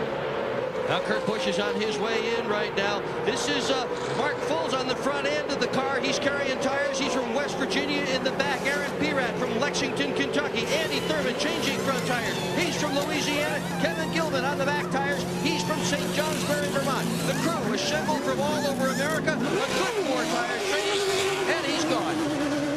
Now, can he and Mark Martin get out together and draft back up to speed together? Answer: yeah, they're going to be close. It's going to be close. The lead pack, they're coming off turn 4, entering down through the travel right now. Ricky Craven, Mike Skinner, Brett Bodine, and Dave Blaney all pitted on that lap as well. So Jeff Burton has become the leader with Matt Kenseth behind. Here's Dick. Jeff Burton's on his way in, and Frank Stoddard, the crew chief, has just told him nice and smooth, guys. 4 tires. Mark Armstrong, just before this race began, assembled this entire pit crew behind the War Wagon, and he told them all, he said there are a lot of races to win, but this one is special. We have the car. Let's all pull together and do it. These guys working hard, trying to win a race for their fallen crew, fallen team owner, Jack Roush. Good pit stop to Matty. Rookie Ryman lost a lot of track position. And it was very simple. On his entry into his pit stall, he had too much brake. He slid almost through his pit. His crew had to back up the car. So it wasn't a slow stop. It's just his entry made his total time on pit road very slow. And it was costly on the racetrack. And I was looking down at pit road, and they backed him up. It also hurt Jeff Gordon trying to get out of his pit box, lost him a lot of ground as well. You heard Frankie Stoddard, Jeff Burton's crew chief, screaming 39, 39. What he's telling him, 3,900 leaving. That's 55 miles an hour on his tag. One of the things that it's kind of a technical thing. I'm just going to say this one time. Some of these cars have what we call an open gear in them. It only pulls off the right rear tire. So it's difficult to make a pit stop and get out of the pits because that right rear tire wants to spin. Most of the guys have gone to the same gear we run everywhere else. It's got a ratchet in it where both rear tires will pull as it leaves the pits. Now, we said Matt Kenseth, the 17 car, he's our leader, almost identical to the situation 50-something laps ago. He's right there kind of at the front of that second pack. Going to be very critical once again for him to get the pit road, get those 4 tires, and get back with that group again. We often see this with the Jack Roush team. There are the 4 Roush cars, and usually one of them is picked to be the fuel mileage, I won't say rabbit, how about tortoise? The car that's going to stay out the longest. Today, that setup's under Matt Kenseth. He has stretched the fuel mileage on both of the first 2 green flag runs. Now watch Steve Hart and Tony Stewart. The yellow car is parked. Hold back. Hold there now. That wasn't close. That was touching. Yeah. I just got to say that that's just, you can't see out that right side of the car. The spotter didn't do a real good job for him of telling him somebody was there. The spotters are high on the press box roof, or near the press box roof, in the tri-oval, in the center of the tri-oval racetrack. There they are. So sometimes the cars are a mile away from the spotters. A lot of them use binoculars. I mean, I've been on that spotter stand, and where it gets real critical is down that backstretch. You can't take your eyes off that car at all. Matt Yoder. Larry, when you talk about the spotters, the 24 car has Pepsi colors today. The blue is very close, the same blue used on Jimmy Johnson's Lowe Chevrolet. So spotter Ron Thiel had Robbie Loomis add some neon green tape all over that 24 car because the numbers on the roof are very close to the same color as Johnson's. They added neon tape on the spoiler, the front valence, also on even the pull tabs on the tearaways on the windshield, just so Ron can see that car a little easier as it's on the backstretch. Yeah, the perspective of these cars coming toward you or going away from you is very difficult to tell when somebody's moving around. Guys, let's talk about the 17 Matt Kenseth. He's leading a race. We just completed 112. That's the same distance he traveled earlier. It was on 56. But what I don't like, Daryl, he's in the middle of that pack. Oh, it's going to be hard to get to pit road. There you see him hunting the bottom of the racetrack. I'd say he'll be on pit road this time. He will, and he told the 99 team to let him out, let him down on the inside. He's going in. Big hand wave to alert the drivers behind him. And he knew he had to lose as little time as possible getting to the bottom because every little bit of time he loses will be critical right there. But, Larry, by the same token, he's got to slow down earlier to get to the bottom. And look at all these cars that are going by him, where if he had been up there with everybody else, he could have drove 170 mile an hour at the end of pit road. Right there. That's where pit road starts. Pit road speed limit starts right there. And again, you mentioned it earlier, he's the only one on pit road. All eyes are watching him. Tear off on the windshield. Long time there on the right front, it appeared. Kenseth gave up the lead to his teammate, Mark Martin, who is now leading. The field's halfway down the backstretch right now. They're completing the left side tires. He's gone now. You're going to be real critical. You get up to speed. Got to maintain 55 miles an hour. You don't want to get caught speeding and be back with that pack. They're in the middle of 3 and 4 right now. Yeah, that speed limit's what kills them. It just takes so long to come from the far end of the pit road all the way down through there. And that pit stop was about 3 seconds too long. We're about to see the effect of that. Well, he's got to top it. I mean, he's got to take 2 full cans of fuel. So, I mean, he can't just get a half a can of the second, half of the second one and go. They had a little trouble on the right front. And here comes the 4 o'clock express. He's in turn 2. This pack's coming, and I mean, they are coming in a hurry. They're coming into turn 2 right now. But there's enough of them, he'll be able to blend in somewhere. The last time he did this, 6 cars went by, and he was able to get into line in 7th. See what happens here. I don't believe there's a hole in 7th right now. Well, but there's no room for him. He's going to get cars to help him because there's not enough room for all of them to go by at once. All right, there's his teammate, Mark Martin, right there, the 6th car. If he can get down there, but I believe Mark's just got too much momentum. He's going to have to go by on the high side right there. There's just not a hole to get into like there was earlier. John Andretti dips underneath because Kenseth is still not up to full speed. It takes over a lap to get up to speed. And he pays the price. He pays the price that time. Matt Kenseth crosses the line in 25th position. 114 caution-free laps in the Aaron's $4.99 on Fox, presented by Pepsi. For the first time today at Talladega, debris in turn 4 has put us under the yellow. All the teams had just made green flag pit stops. They all came right back in again. I don't think there was any. I think they just wanted a break. I think the drivers all told them on that pit stop, we need a break out here. 3 cars did not stop. Matt Kenseth, Jimmy Spencer, Ryan Newman. But see these group right here, Dale Earnhardt Jr., Michael Waltrip, Dale Jarrett, just topping that tank off the fuel. They've been out there only about 10 or 11 laps, so no need for tires. Just go ahead and fill that thing with fuel. Why? Because at the end of the race, when you have to make another green flag stop, and I don't think anyone can make it from here, you'll spend less time on pit road in your pit box, less fuel to put in. I don't think anybody can make it from here, but how good a mileage is that 17 car getting? And cautions will help. And he just went from 27th on the last lap we ran under green to 1st because he didn't have to stop. If I see him, I'd come in and top back up. And Dale Earnhardt Jr. Kenseth and Newman did not yet pit under this caution. Yesterday, top 5 finishers from yesterday's Busch Grand National race brought to you by Old Spice. Jason Keller picked up his 2nd win of the year in search of his 1st championship. Stacey Compton and Tim Fedewa. Tony Stewart, Ward Burton, and Bill Elliott. 35 cars still on the lead lap with 70 laps to go. Jerry Nadeau in the 25s back on the racetrack, had a broken shock mount, run such an aggressive shock package here, it's hard even on those beefy mounts, but he's back out there 8 laps now. 43 cars started, 43 cars running. Far cry from yesterday when we put 27 cars into the garage on a lap 15 crash. You'll see Kenseth on Fox tracks coming up to speed. As remember, the start-finish line is down toward turn 1, not right here in the middle of the tri-oval as it is at Daytona. Pace car speed 70 miles an hour, bring them down. Pace car is off. That's a start. That's the restart area right there in the center of the tri-oval. Look at it climb, already over 100 miles an hour, almost 120 by the time they get to the start-finish line. And it will continue to climb all the way around this racetrack and even then some, Darrell. Yeah, it'll probably be back to the start-finish line again before he gets to full speed. And some great news as Matt Kenseth leads this race.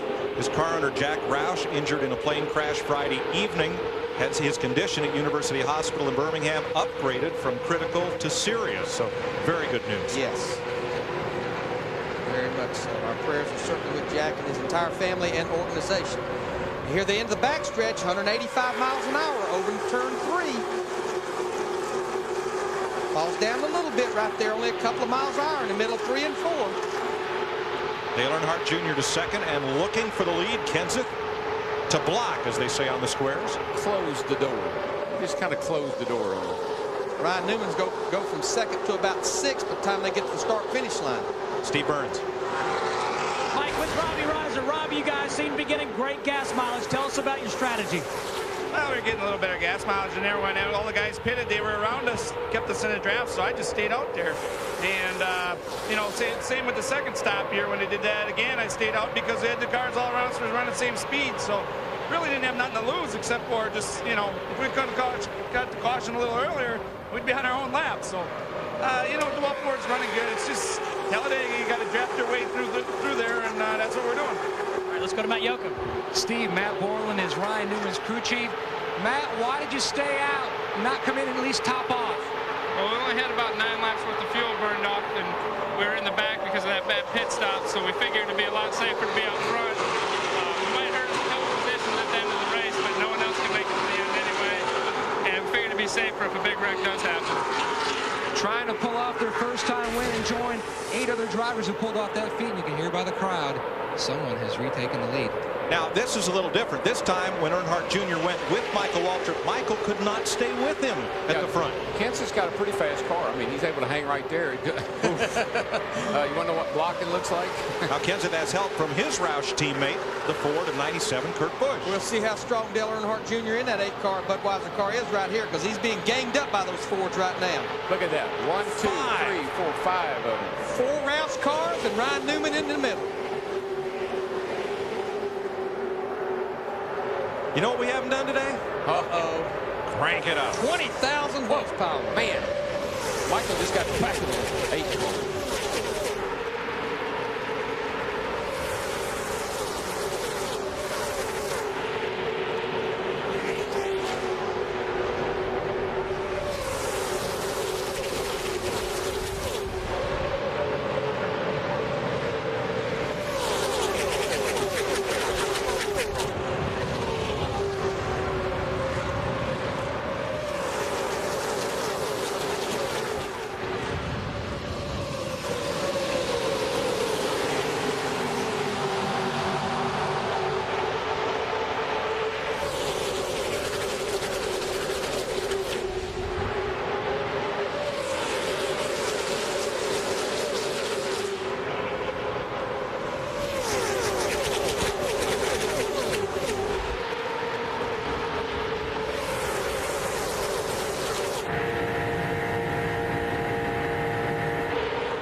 Complete of 188, 65 to go, 35 cars still on the lead lap, and just 3 seconds apart from the first to the 35th. You thought I was going to pull that trivia question on you, didn't you? Yeah, sure. Well, as all the spotters are telling their drivers, be patient. It will be coming. But Darrell, I've been holding my breath all day, but it's after these restarts. They're bunched back up, fresh tires, adjustments. That's when you really hold your breath for a few laps. And you just heard the crew chief on the 12 say, even this far into the race, they're still anticipating the big one. 4 wide. And it won't be too long now, Larry, until some of these guys have been kind of cooling it at the back, like Tony Stewart and a few of them. They're going to start trying to get up near the front. As you can see, things have picked up near the front. Mikey, he's flirting with that out-of-bounds line down there, down the backstretch. 4 wide, going into turn 3. Business is picking up, boys. Business is picking up. He had to fall back in behind Kurt Busch. 4. It's wide enough, but it won't work getting into turn 3. And you get so frustrated because Mike knows he's got a fast car, but look where he is. How about it, Dick? Well, Kurt Busch is also frustrated. I'm listening to him on the radio, and he is very annoyed that people don't want to seem to run with him. Jimmy Fennig just came on the radio and said, Kurt, you've got no friends out there, and you can hear it in their voices. They desperately want partners, but they're not getting them this afternoon.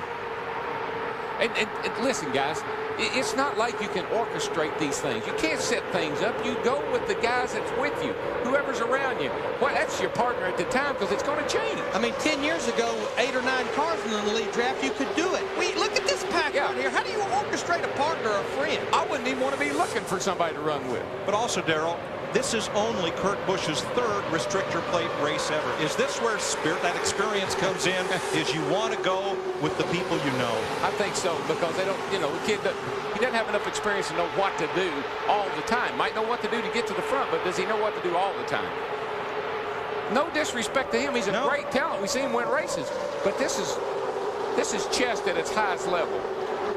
And now, a rookie leads this race. 8 drivers have scored their first victory here. 3 drivers have won here in their first ever Talladega start. And of those 8, 6, this was the only race they won, was their first race here. And the thing that's really interesting and show you how things are changing, the 8 and the 15 have dominated this race. But Richard Brickhouse won his first ever start here. So did Donnie Allison. So did Pete Hamilton. And there are the drivers who won here. And those 6 with the bullets was their lone Winston Cup victory. What'll happen today? 126 complete at Talladega. Ford leads the Chevys of Dale Earnhardt Jr. and Kenny Wallace. The Ford of Ryan Newman, Jeff Gordon's Chevrolet, and 6 Fords behind them. But not further back, Michael Waltrip, along with Kurt Busch and Robbie Gordon, have been playing 190-mile-an-hour croquet as Earnhardt Jr. takes the lead. Can you spell composure? Because the guy in that blue car right there is just about to lose his. That would be the blue 15. I was going to say which one. I can. You can. I mean, he's not doing his car any favor either. He's beating up the sides. He's beating his car all up, and he's just falling back, and I think the frustration set in.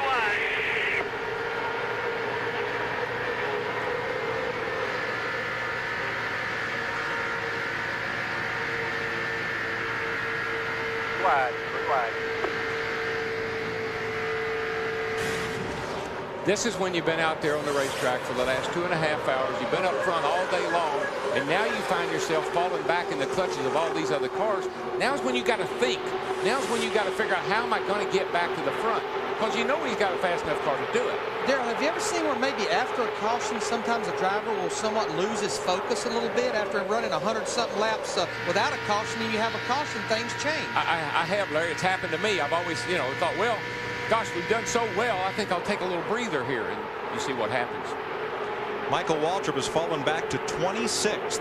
And he and Dale Jr. have led this race from the get-go up until this caution flag came out. Now it's Jr. and Michael Waltrip's other car, the one driven by Kenny Wallace, on a one-race wonder kind of ride. Now, if Michael was talking right now, he'd tell you that's a dream right there.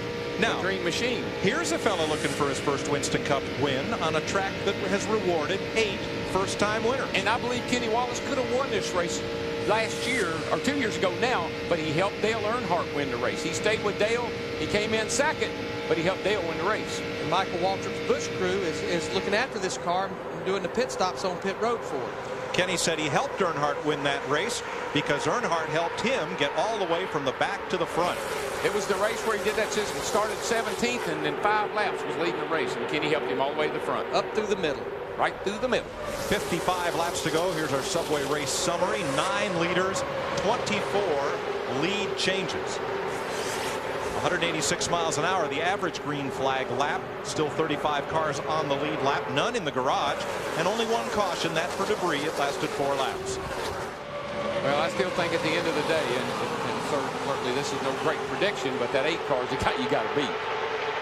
I mean, he's gotten out, he's fallen back a couple of times, but he can get back up. He takes that high line, goes around him on the outside. His car is so fast through the middle of the corner. He's shown strength the entire day.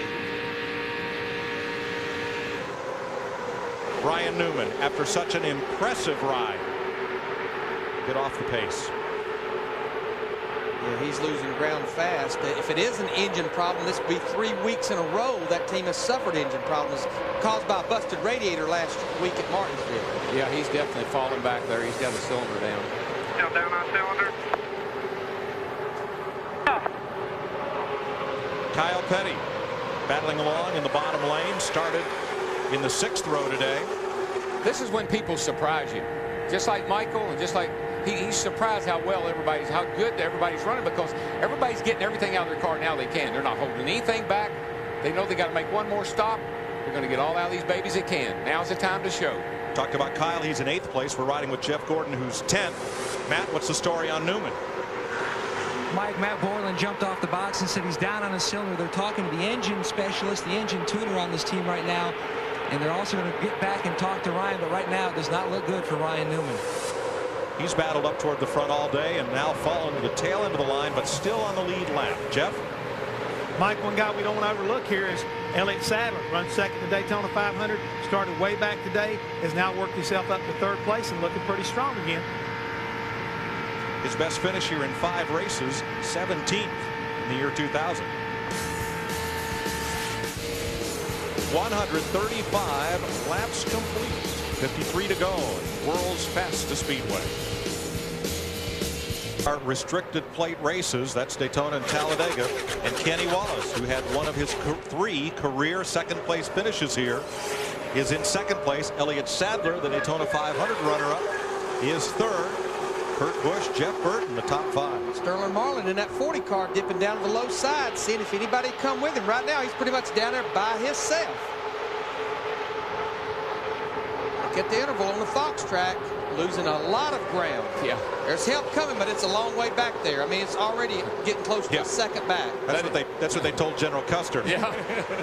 That ain't help, that's relief. He's got a little relief when he gets back. Let's just watch the Fox tracks, though. Once this group gets to him, let's see if the interval starts to shrink. It's up to 1.2 seconds. But see, he's a setting duck, Larry, so, you know, cars are going by him left and right.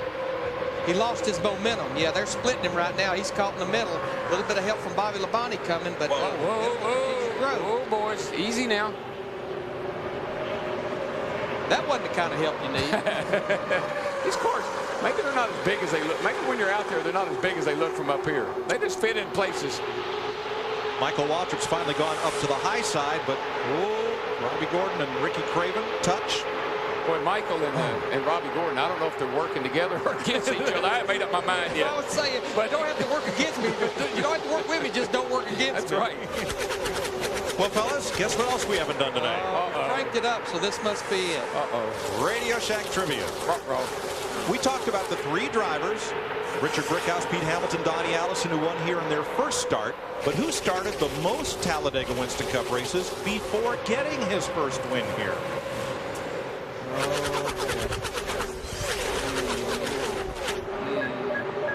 Curry LeBon. And that's a guess. I mean, I don't know.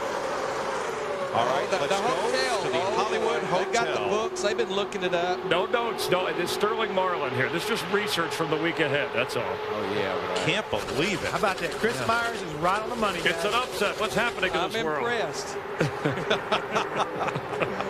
How about this, guys? Look where Dale Jr.'s got this bunch running now. He just leads them wherever he wants them to go.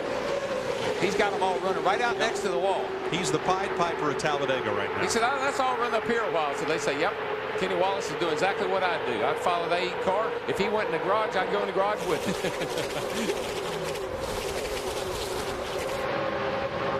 That's a little too high for him. I don't know if it's because his car won't run or what the deal is up there, but that's a little bit too high. All right, that's Ty Norris, Dale Earnhardt Jr. spotter, telling Dale Earnhardt Jr. Kenny Wallace's car, the 98, don't want to run that high. It don't drive good. Never see Ryan Newman in the 12 car going to the garage. In the last 3 races, he has went from 2nd to 17th in points with these engine failures. He'll go deep in points today. He is the first car out of the race. He's led three races. That's the way we used to run this joint here now. The way they're running it now is the way we used to run it. Of course, we'd run a lot faster. We'd be running 195 mile an hour, and you had to go all the way up there just to keep. You watched the car up there, but these guys are driving them up there today. Pretty much the top 15 cars are single file. They're running that high line still. I'm sure Dale Jr. thinks this is, you know, knowing him the way I do, he said, this is really cool. No matter where I go, they all go with me. It's a great problem to have. Oh, yes, it is. And as you can see, it's getting everybody kind of single file. Everybody's trying to get up there. We've only had 1 caution flag, and that for debris. No contact to cause a caution. Dale Earnhardt Jr. has been in front for the majority of this race, but there are still... Why can't we be friends? Why can't we be friends? Why can't we be friends? All right, there hasn't been the big one today. A lot of big saves. Jeff Hammond, which friend can you count on now with about 41 laps remaining and Dale Earnhardt Jr. in the lead? You got to be kidding me, Chris. Here at Talladega, especially at this point in the race, there is no such thing as friends. You're going to do what you have to do to stay out front and use whoever you can use. And one more pit stop involved in strategy. You're guessing, depending upon the driver, within about 18, 15 miles to go, 15 laps, we should say, in that range. I'm really looking right now for guys that start coming in between lap 170 and 175. Probably going to be 1 can of gas, and we can get off pit road. Going to be guys that might be the ones you got to watch. Kevin Harvick up to 9th, Jeff Gordon 8th, but Dale Earnhardt Jr. your leader. Let's go back upstairs to Darrell Waltrip, Larry McReynolds, and Mike Jones. Larry, The gas mileage you're getting could be the key to victory here as to how long you're going to need to make that last stop. I mean, yeah, there's some teams going to need to be there about 7 or 8 seconds. Matt Kenseth may only need to be there about 4 or 5 seconds. Now, in 7 or 8 seconds, they can almost change 2 tires, but I don't want to do that. I don't want to take a chance of a lug nut falling off or anything. I just want you there just long enough to get enough fuel in that thing to finish. I just got to say this, guys. I can't believe what Dale Earnhardt Jr. is doing to this field. Now, we race around the bottom of this racetrack. We have forever. He decided he wanted to run up in the high, up against the wall, in the high groove. Everybody followed him up there. Matt. Well, DW, interesting enough, Kenny Wallace came on the radio and said to his team, please tell Dale Jr. my car is not as comfortable up high as it is down low. Would he mind going back down low? So Ty Norris passed it on to Dale Jr. Jr. says, well, my car feels pretty good here, and I think I'm going to run here. He can run wherever he wants to. Yeah, well, it could be any number of things. I tell you what I'd tell Kenny Wallace. If it was comfortable, I'd be out there driving it. You know, you run where you got to run, and right now you stay with that 8 car. Running a high line is going to save his tires a little bit, but I don't really think that's the issue. He just happens to have a car that runs nice and fast up around the high side. Steve. Guys, we just heard Pat Tryson, the crew chief on the 21, talking to Elliott Sadler. They pitted on lap 116, took gas only. They're going to pit in about 20 laps, and their strategy, what they're thinking about now is, again, no tires in just 1 can of gas. The Wood brothers have won here 5 times with a 21 car. Donnie Allison, we talked about in 71, 3 times with the Silver Fox, the great David Pearson, and their last victory here in 1980 with the Alabama Gang's Neil Bonnet. Look down on the inside, guys. There's 4 cars. He's grouping up a little group down there. He's going to try to come to the front. And we got a problem with Kenseth's car, I think. He's back in 15th position.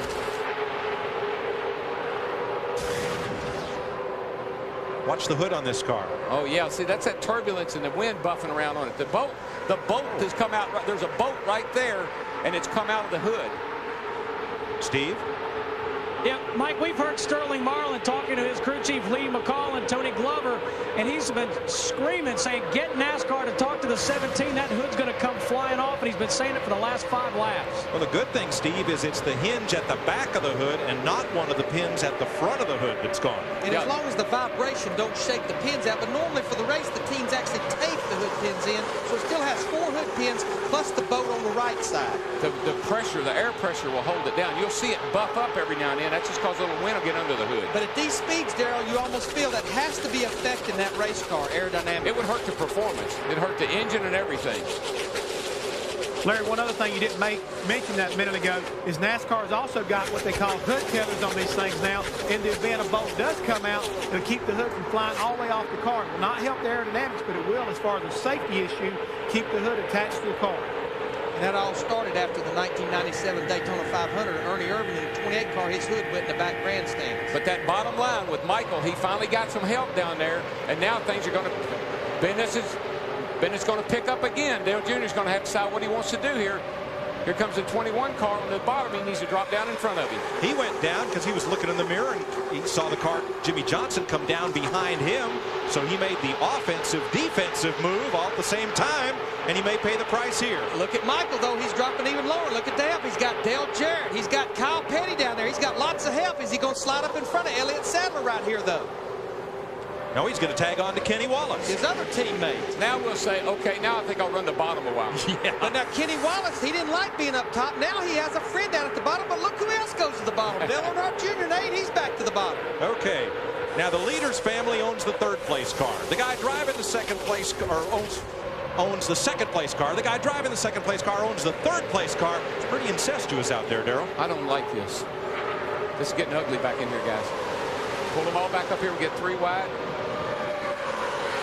And as far as the cars go, Mike, and who owns what, I don't think anybody remembers until the day's over with. Not this late in the race. They count the change when it's all over with. That's how they know. They're still 3 and 4 wide back here. Well, every time I've seen Hut Strickland in that 23, he's right in the middle of something. And he's made it work pretty well today. Well, you got to give Kenny Wallace. You got to pat that boy on the back. Now he's followed that 8 car high, low, and he stayed with him. And you got to give Michael a pretty good pat on the back as well. He fell all the way back to 21st position. and was beating and banging back in there 3 wide, and here he is right back in third You place. can pass here. Let's go down to our Ford cutaway car and Jeff Hammond to talk about Matt Kenseth's problems. That's right, Mike. Just want to let you know right quick, this right here is a hood pin that holds the front of the hood down. Goes right here. This is what holds the front part down. This is where Matt's got his problem. This bolt has come out of this back hinge, and the hood is bouncing up and down. But as I said a minute ago, here is the hood tether. It's attached to the roll bar and then bolted up here to the hood through a metal plate to keep it attached just in case a bolt does come out. It helps keep the hood attached to the race car, not allowing to get it on the racetrack, which would also be a problem for the competitors. But to get up in the grandstands, which is a no-no, this right here will help prevent that from happening. Mike? So Kenseth staying on the racetrack should not present a safety problem at this stage. Tony Stewart coming up behind Kenseth. Jimmy Johnson right behind Stewart.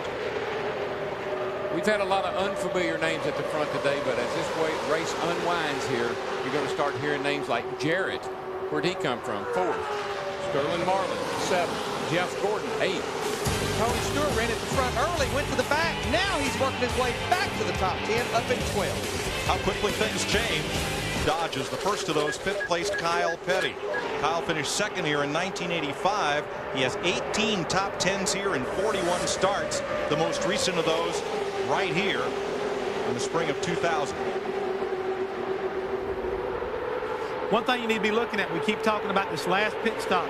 If I'm the pit crew chief, and I'm trying to tell my gas guy, I said, look, man, this is all coming down on your shoulders. You've got to hit that gas filler as quick as you can and listen to my call. You start telling the driver, you go on my command. Also, you'll be telling them to hustle in and hustle out. But the guy who's going to be the most crucial part of this whole equation is the gas man. If he can hit that filler neck without any problem and run with that car, they can pick up some valuable time in the pits right now. But, Jeff, let me tell you the other valuable person. We saw Stacy Compton do it earlier. That driver, his adrenaline's flowing. He has to get that thing in gear, and he cannot stall that car, and he definitely cannot speed on pit road. Critical stops. One other thing, Larry, when he comes off the pit road, don't flat spot it, don't spin it out. Well, that's the thing you got to worry about. If you're not going to change tires, it's so easy to lock the right front up here and flat spot it. So driver's got to he's got to do everything right. One caution all day, that merely for debris. Lasted 4 laps, 161 complete. Wow, 27 to go. Kevin Harvick and Robbie Gordon are starting to make their presence known in the top 10, and you see a lot of movement. And the movement will grow as these laps wind down, trust me. Now's when you take off the gloves, boys. Now's when you go for it. Dale Jarrett, that UPS car, got Kyle Petty in the sprint car behind him starting to work that high side. This is a battle for 3rd right here beside Michael Waltrip in the 15 car. I take that back. Now's when you pull those gloves up over your elbows. Kenny Wallace has not left the rear bumper of Dale Earnhardt Jr. Do you blame him? Well, no. But who is that lurking on the outside there? That outside line we saw Dale Earnhardt Jr. making it work, and here's a battle for the lead down the backstretch. If I was Dale Jr., I wouldn't want that to happen to me. And look at the swarm behind him. This is the first serious challenge Earnhardt Jr.'s had in quite a while.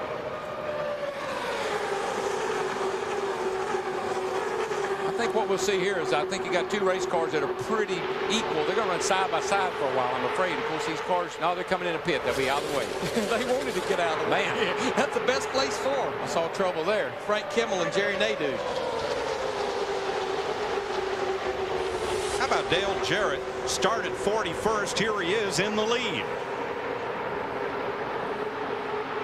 Well, we saw that at Daytona. You know, those guys in the Fords, they complained about their cars, and they raced pretty darn good.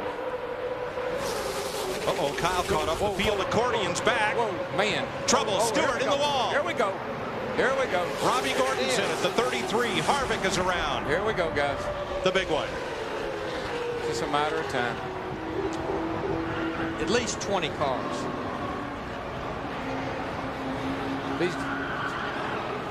The way this started, Kyle Petty ran up high going into turn 1.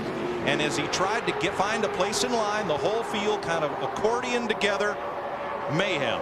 Dale Earnhardt Jr., Dale Jarrett racing back to the start-finish line. Obviously, the caution is out. Kyle Petty in the 45, he actually made it through the wreck. There you see Bobby Labonte. Rusty Wallace was the last car to get through, and Bobby Labonte just got the 19 right at the very end of that wreck. Mark Martin in the Viagra car running up front. Ricky Craven, 32 car. Tony Stewart's going by, and the whole right side of his car, he's got into the outside wall. Jeremy Mayfield. Jeremy came up in front of Bobby Labonte. Bobby wasn't going very fast. Oh, Matt Kenseth, number 2 point man. Second in points. And Jimmy Spencer, who was toward the back of the lead lap cars, could not escape it. Sterling Marlin made it through. Yesterday, lap 15. Today, lap 164. Now watch Kyle Petty in the right side of your screen. Right back here. Here's Kyle. He's trying to find a place in line, and everybody scrambles. Mike Wallace in the 33 up against the wall there. Elliott Sadler flying toward the inside wall. Takes a hard hit on that inside wall, guys. That is a heavy hit. Mark Martin, Terry Labonte. Now watch. Here's Bobby Labonte right back here. Watch this. Bang! Oh, that was Mayfield. Mayfield come across and got him. I'm sure he thought he had made it through. Elliott Sadler took that hard hit, but he's okay. Matt Kenseth is out of the car and okay. Bobby Labonte has climbed out. 29 and the 31, both the Childress's cars. Steve Park has climbed from his car, and so has Dave Blaney. 10 car on pit road with damage. From Tony Stewart. Nudge, wall, mayhem. There's nowhere to go.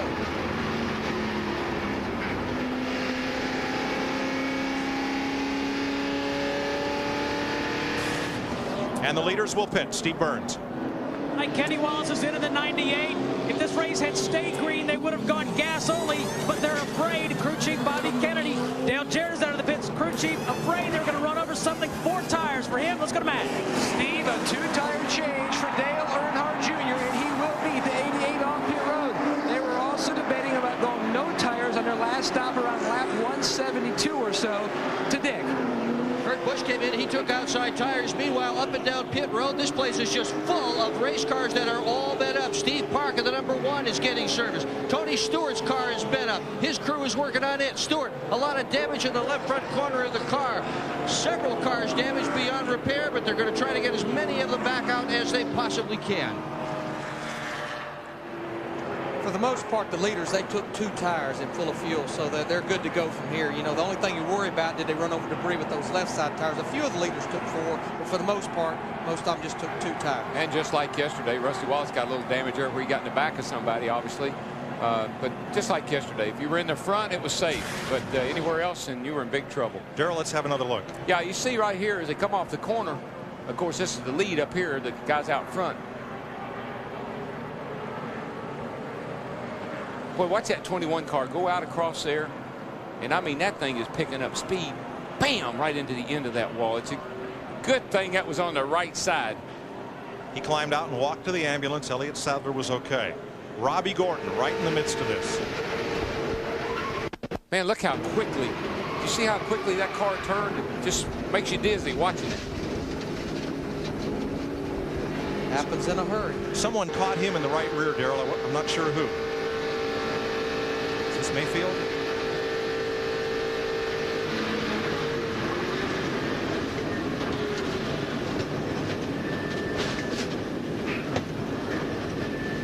Watch it. Wait. Watch him come out into Bobby Labonte right there.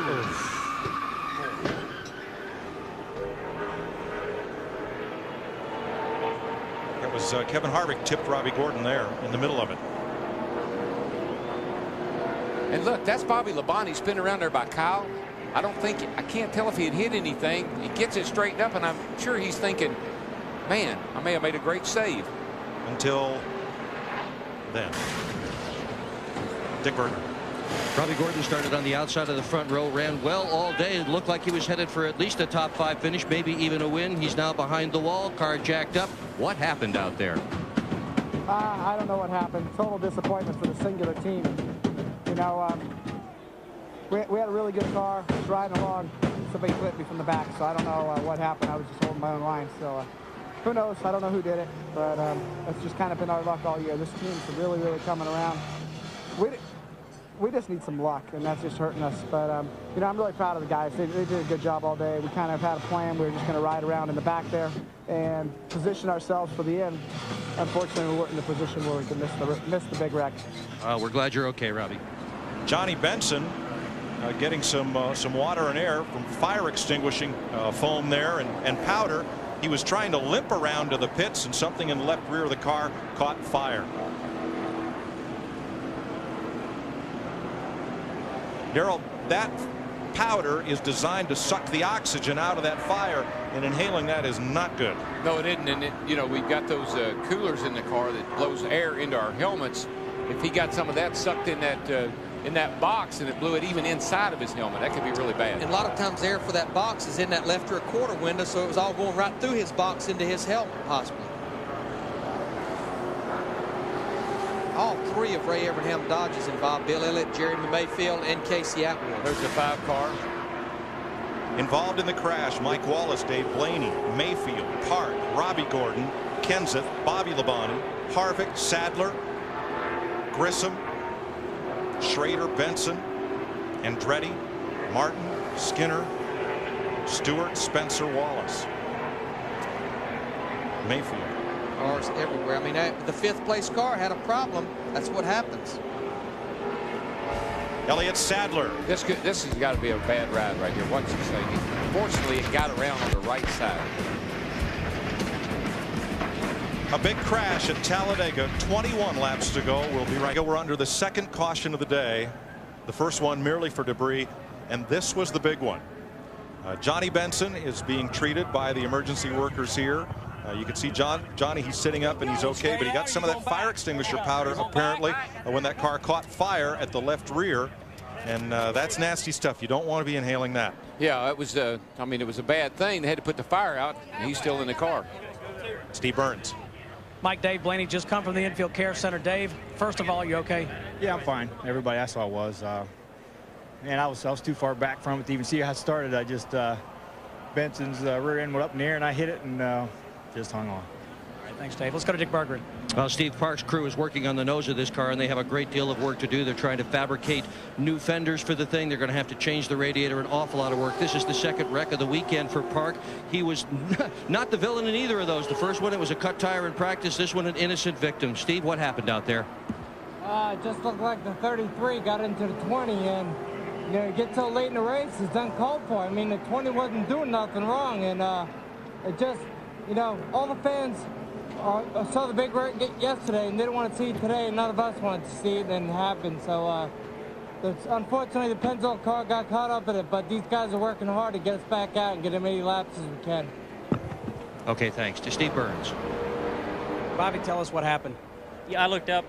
I didn't look up. I was looking, and the 29 car got sideways. I don't know what made him go sideways at first, but he was sideways. And I think I clipped him in the right rear just a little bit, which turned my car to the right, slid sideways, and it went back to the left. I got going straight, and guys were still wrecked on the inside. The 19 car just was sliding, and I ended up hitting him after I kind of got straightened out. I believe it would have been all right if that hadn't happened. But you're all right? Yep. 12 cars are behind the wall under repair. One good thing about this incident, other than that no one was injured, was that none of these cars tried to get airborne. No, and the reason why is the roof flaps that NASCAR has done a great job of creating. And as we see these cars come off the corner, and I mean, it just all of a sudden the 33 gets into the 20, and then it becomes a 20 gets forced into the wall, which takes the 33 and turns him around.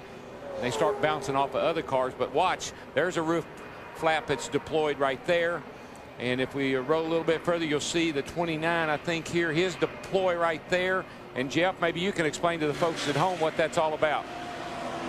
I hope I can, Darrell, but let's talk about the total package here. Starts first with a side glass, which helps send that air back over the top of the car. Then we got a little about 1-inch deflector strip. Again, it kind of breaks that airflow up.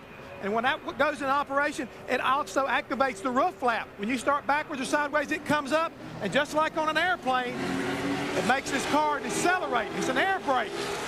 Probably one of the greatest safety factors to ever come up here in NASCAR. Has kept a lot of these race cars on the ground, gives a driver an opportunity to keep all 4 tires and his foot on the brake and slow himself down, keep him flipping upside down the back straightaway. And one of the guys who was very instrumental in making this happen was Jack Roush and Roush Industries. And Darrell, the story of how those roof flaps were developed is really interesting. Well, it is. They took the NASCAR jet, they went down to the Darlington airport, and they tore up a lot of cars. They tied cars on the back of a flatbed, and they used the engines off the jet to make the blow air 180 miles an hour. And they tried blowing the deck lids up. They tried all kinds of different devices to keep the car from getting airborne. And in the process, they came up with the roof flap based on an airplane. Now, I have to say, as a crew chief, when they first came out, it's like, what in the world are these things? But you look at how instrumental they are at keeping these race cars from flying like airplanes and getting upside down. And the other thing is they deploy by the air blowing across them. There's no gadgets in there, no motors or anything to make them go up. The air does it. You're riding with Johnny Benson through mayhem in the Aaron's 499 on Fox, presented by Pepsi. 18 laps to go. 2 days. Yesterday in the Aaron's 312 on your left, lap 15. Watch the yellow car of Scott Riggs as Kenny Wallace comes up in front of him. Shane Meal gets in the back of Riggs, triggers the big one, flipping Johnny Sauter.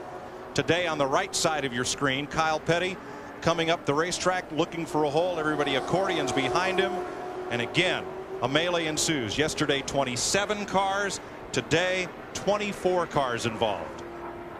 Darrell, how come? I mean, 2.66 miles, but wreck after wreck after wreck here at Talladega, off of 2, third of the way down that backstretch. Well, what happens is the cars get to pushing up over there. You exit that corner a lot differently than you do turn 4. Turn 4, you're running into the tri-oval, and so the turn is more forgiving, more sweeping. Here are the cars, when you're trying to run on the bottom, as the tires wear and the track slickens over there, you just want to push up all the time. You keep pushing up and up and up, and first thing you know, you get into somebody. And you can't run 5 wide. That don't work either. And what happens, somebody has to lift just ever so slightly, and that bottlenecks the whole crowd up. And after this was all over, Johnny Benson trying to get to pit road. Fire, Johnny, stop. Put him out, boys, put him out. Get out of that thing, Johnny. Johnny Benson aflame. We're under caution, cleaning up. We'll be going back to green flag Hold your racing breath, Johnny. Hold your breath. Get out of the car, guys. Big brown truck, it's time you raced it too. People of the truck now go, they'll go. Put it on the track for a driving show.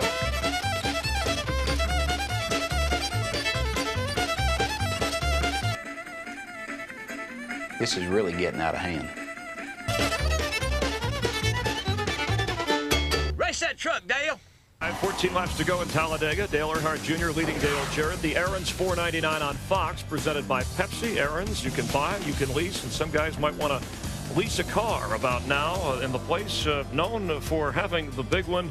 Unofficially, this is the biggest one in a Winston Cup race. 24 cars involved in this crash, 21 the previous mark on record in 1973. And then the Busch race yesterday, 27 cars involved. Jeff Hammond, let's talk about 3 factors here as to why this takes place. Restrictor plates, the aero package, and the drivers. Which is to blame? Chris, right now, this right here has been basically the culprit, they say, for a lot of this right here. But I don't buy that. Okay. At Darlington, we had 13 cars involved in the wreck there. It was unrestricted. All right. What about the aero package? The aero package, again, they've tried so many different combinations of aero packages, and still they have not been able to get away from the big one. It is this is nature of the beast. Talladega, it's always been this way. So can the drivers, I mean, they're put in a position here where they really, it's too many cars going too fast, 188 miles per hour, and not enough places to go. Closest to the competition. We talked about it earlier in the show. That's usually what gets you in trouble. It's usually driver induced.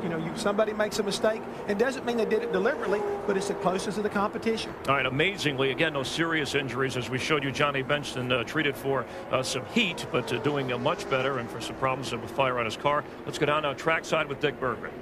Jeremy Mayfield was one of those 24 drivers involved in the big one this afternoon at Talladega. The crew trying to get the car back together, get it back on the racetrack. Prefabricated radiator brackets all ready to go. They're welded back on again. This is an enormous effort, Jeremy. Why all this work when this race is almost over? Well, I mean, points are everything anymore, and it doesn't take much to get you down or up. So we're going to try hard to get back out there and get a few points back. And just hate it for the Dodge dealers, UAW Dodge today. I mean, it was good car all day. You know, we just kind of got caught up in a mess there. But we'll be back next week, California. We're glad you're okay. To Mike Joy. Frank Kimmel was not in the big one, but he can gain 15 spots if he runs the rest of this race without losing another lap. Let's listen to Dale Earnhardt Jr.'s in-car radio here. I just want some points. Y'all want points? I want points. I want points. A lot of points come with that trophy. I want to win, but I ain't going to end up on my roof. This car means too much to me. Now, I won't read the list, but 20 cars were docked for pitting before the pit road was open and go to the tail end of the line. As we're getting set to go with 14, it'll be 13 laps to go when they come back. And what Dale Jr. is saying is he is not going to cut somebody off or block somebody if they get a run on him to win this race. This puts a real chill on the drivers. They've seen what happened. They're just thankful everybody walked away. And NASCAR's got a dilemma here, guys. There's 200,000 people here to watch this show today. Jimmy Johnson, the 48, he's laying back just a little bit. Just again, they all trying to time it just right when they get this restart on the green flag. Earnhart Jr., the leader, 9th in the point standings. He has led the most laps, so that's a 10-point bonus. And listen, just because there's 20-some cars wrecked, the intensity is still going to be there. Trust me. Out of the race, John Andretti, Johnny Benson, Elliott Sadler, Bobby Labonte, and Mike Wallace from that crash. Other cars still in repair. Look how far out front Dale Jr. got. Holy smoly. But you know, of those 22 cars on the lead lap, realistically only 13 don't have damage. I think good, you know, the cars are good enough to get up there and bid for the win. Deja vu. Saturday's race all over again, but with a lot more cars in contention after the big one. Oh, I wouldn't even say that we're finished yet, because I mean, now we're going for the win and we've only got a few laps. 12 to go when they come back to the line. And listen, jumping out front a big lead like that is not really a good thing, because you're a sitting duck. They've kicked our pole sitter down to the bottom right there. He's going to go from about 3rd to about 7th here before they complete this first lap after the restart. Jeff Gordon right behind his protege Jimmy Johnson. Inside. They are 6th and 8th. Right now, Dale Jarrett wants to be right where he is, and he wants everybody to stay right where they are. If Michael would help Dale Jarrett, now that would be something. He might get by Dale Jr., but I don't think Michael would do that. Dale Jarrett sandwiched right between those two DEI cars, Dale Earnhardt Jr. and Michael Walker. Oh, here you go. Michael's going to get a run down under him. Now, who will Kurt Busch go with? You're still clear, the low line's moving. He stays low. He's going with Michael. Well, he's doing, Dale Jr.'s doing what I do. He's playing both sides of the street. He's got the 97 he don't want it, you know, he wants somebody behind him he thinks he can beat. Dale Jarrett don't have a lot of help. Whoa, 99 below the yellow line. Long as he don't gain a position, Darrell, before getting to turn 1, looks like he got back up in line. He did, and the 97 really forced him down there, his teammate. And he lost some momentum trying to do that. Looks like he's hung on the bottom right here. Brett Bodine in that 11 car down to the bottom right here. This is a good run for him. Running 10th right now. Boy, I can't believe the way Dale Jr. can shoot out there. Look how far out front he got. Chevrolet has not won a race this season, the longest winless streak to start the season since 1992, when Ford won the first 9 races. Here comes our pole setter right down on the bottom underneath Michael. Dale Jr.'s loving this. Get side by side, work both sides of the street, suck one up, then get the other one. Let them run side by side. Jimmy Johnson, he's got the help of Kurt Busch in that 97. Sterling Martin, he's trying to push Michael Waltrip in the 15. 10 to go this time. Have the momentum here. It's got the 15 and the 40 in it. Do you need a friend here, Darrell, or is it every man for himself? Oh, yeah. Well, if you're out front, you just want to get somebody behind you that'll work with you. I believe that 15 car would be my choice. Mark Martin's car rolling to a halt on the back straightaway. He had come out from the garage with a lot of damage. Oh, boy, they're still tight coming off that second turn. Jeff Gordon in the 24 car. He's down there at the bottom. He's got a little help from Brett Bodine in the 11. Well, he's got his teammate right behind him, too. So everybody's working hard right now. 10 to go, and anybody can win this thing. Robbie Gordon down on the apron. Again, damaged in that big crash. Dale Earnhardt Jr., his teammate Michael Waltrip, ducks to the inside as they come off turn 4. This will be 9 to go. Dale Jr.'s just in the driver's seat. I mean, he can go where he wants to, and it affects the cars behind him. He can suck one guy up. Then he moves over and sucks another guy up. And who's coming to the front after being tail out Charlie most of the race? Jeffrey Bodine, third place finisher in the 500. He's right in the middle of that mix in the 09. And the reason he was at Daytona is he missed the big one. Right. They've not even competed in a race since Daytona. Dick Burton. Well, Jeffrey Bodine has not felt well in that car all day. From lap 50 on, he has been dehydrated. He has not felt well on every pit stop. They've given him cold water. He stuffed ice into his uniform. Remember, he has not raced since the Daytona 500. This is a very hot day. Bodine, an incredibly heroic effort just to still be in the car. They were looking for some. There's a caution on the speedway. Mark Martin's car cannot make it back to pit road. That draws the caution. We will get this race restarted, but Dale Earnhardt Jr. will bring them to the caution flag. And we're inside 10 laps to go. So it will be a single file restart. Thank goodness for electronic scoring transponders. I would hate to have to sort out that run to the line to give you a restart order. From about 4th to 20th. Well, the 4th place car was 0.3 of a second behind the lead. The 18th place car was 1 second behind the lead. That is a gaggle of cars. We're going to finish this under. Earnhardt Jr. has led more than 2/3 of this race, 126 laps. The last time at Talladega anybody led more than 100 laps was May of 1993. Dale Earnhardt did it, but he did not win. Ernie Irvan led just 3 laps to win it. Here's our Coors Light race recap. Pole sitter Jimmy Johnson led the first 8 laps, but Earnhardt Jr. and Michael Waltrip have combined to lead all but 41 laps. 24 cars crashed at lap 163. And we are getting set for a restart, and we may be minus Tony Stewart, who has been sent to the garage area, sent to the pits with a black flag for smoking. Now, we are 6 laps from the finish. There is some cleanup of fluid to be done on the track, so the cars will be put under the red flag in the back straightaway and the race halted. This means that none of the cars can be worked on either on the backstretch or the cars in the pits or the garage. Nothing can be done to those cars until we go back under yellow. Now these restrictor plate engines, they are really finicky little engines. I mean, there's all kinds of things that are different in a restrictor plate motor than in our normal open engines. I don't know if I'd want to pull that thing back there and shut it off or not. But you got to watch your temperature, because no air flowing through the radiator. Even though we have a fan, they certainly can sit there and get warm. Boy, it can hurt. I mean, you can warp a valve. There's so much heat in these little engines. You can warp a valve. You can have all kind of mechanical things happen. You see the red flag displayed there. All the cars. This is on the back straightaway. Cars are stopping. As Mike said, no work anywhere. Not on the racetrack, in the pits, or in the garage. Sterling, stay in your car. Remember the Daytona 500? Sterling Marlin was leading, but he had a tire rub on the right front. He got out to look at it, and when he tugged on that fender, all America and all the officials saw it, and he had to pit for a penalty stop, because you cannot work on your car during the red flag. Matt Yoakum? Well, Mike Joy, under some radio conversation between Tony Eury Jr. and Dale Jr., he said, keep an eye on the water, and whatever you do, don't get out and fix the fender. Coming out of turn 2, there was a 24-car pileup, and there is what remains with 6 laps to go. We're currently under the red flag. The command has just been given to fire them up, with Dale Earnhardt Jr. trying to win his first of the year in Chevrolet, trying to win its first of the year. Jeff, what should we anticipate given the situation here over the final few laps? Don't touch that dial, as they say, because it's going to get wild and woolly. I'm sure a lot of these crew chiefs right now, at least I was out there on the pit box, I'd be saying, man, pull those belts tight, spotter. You got to be on your best game, boys. Let's get back in this game. Everybody's been down a little bit, had a chance to talk about strategy. We got to go racing again, and you've got to get refocused on what the job at hand is. Yeah, and with the single file restart, given the situation, is there a better chance for somebody to make a move? This is right now where you can't really anticipate anything.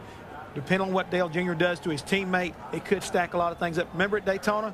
We had a restart late in the race, and all of a sudden guys got into one another and they were spinning down across the grass. You never know what's going to happen.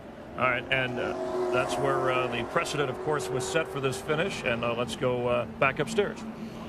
So far this year, 3 wins for Dodge, 3 for Ford, 2 for Pontiac, none for Chevy, but 4 Chevys, 4 Fords, and 2 Dodges in the top 10. They will open the pits and give them 1 to go.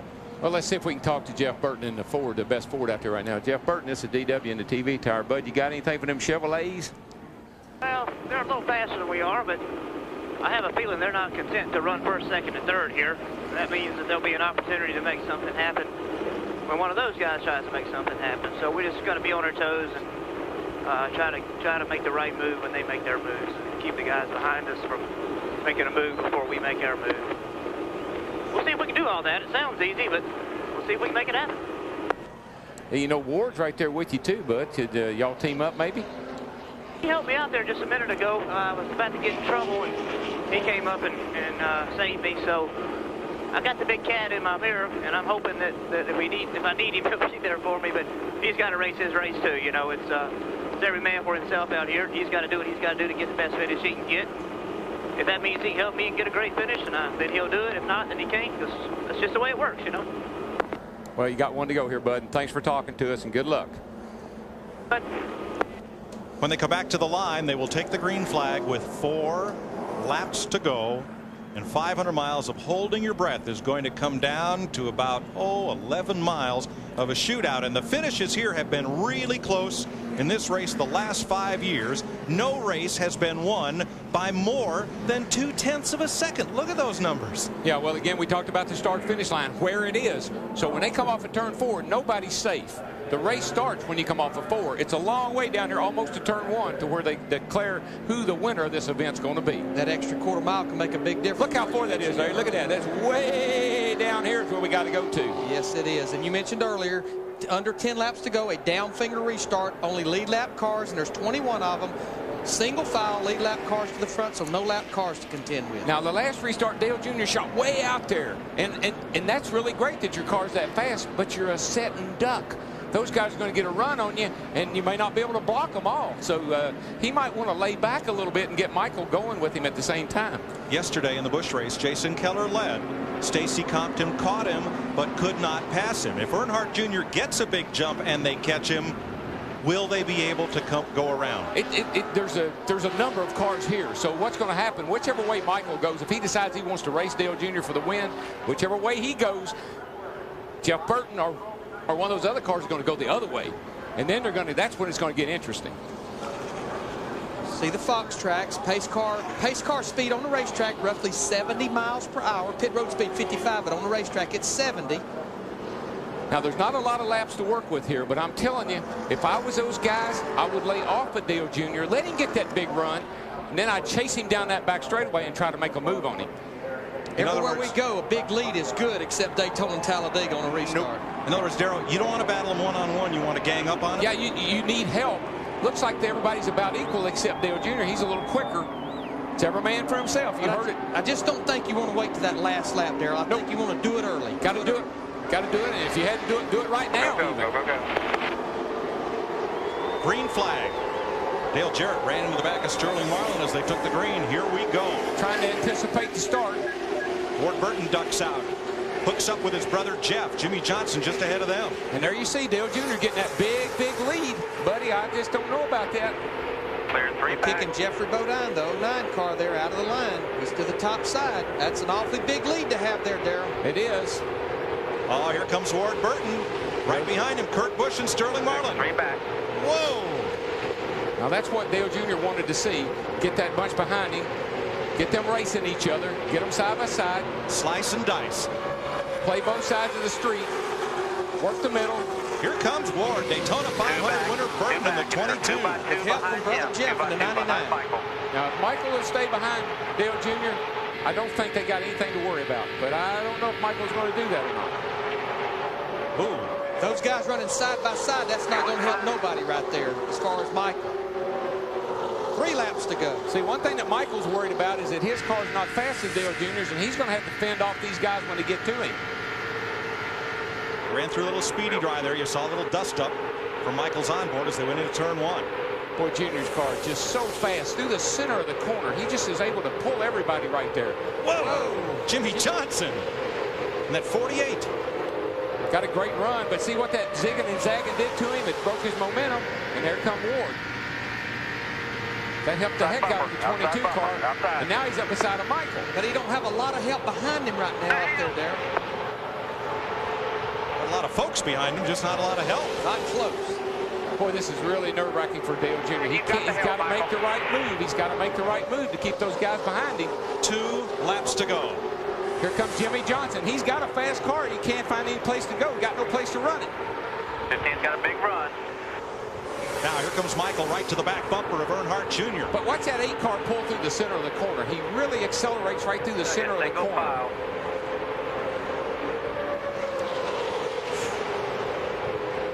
Pretty much Dale Earnhardt Jr. spotter, Ty Norris. He's letting him know everything going on behind him. Contact there, Jimmy Johnson, Dale Jarrett. And Dale Jarrett, he's worked himself into the picture, and there's Jeffy Gordon right there with him. Right on his rear bumper, 24 car. Now they've kicked Jimmy Johnson, the 48 car, up to the high side. He don't have a lot of help. We'll be coming to the white flag, guys. And 4 of the top 5 as they come to the line make that 5 of the top 6 are 500-mile race winners. All right, 1 more. Whoa, 3 wide in contact in the tri-oval. 3 car lengths back to And the here we go. 1 lap to go. Daryl, I think if he runs the bottom, it's going to be hard for him to get by him on the high side. Yeah, I don't see any way. I mean, they're going to lay off of him and try to get a run on him, but he's just too fast. 1 lap ago, they got that run. If Kurt Busch can get right to the back bumper of Michael Waltrip, they may have a chance at Earnhardt Jr. How about that Kurt Busch? Whoa, how about, that's what Dale Jr. goes for. Dale Jr. just said, how about that Kurt Busch?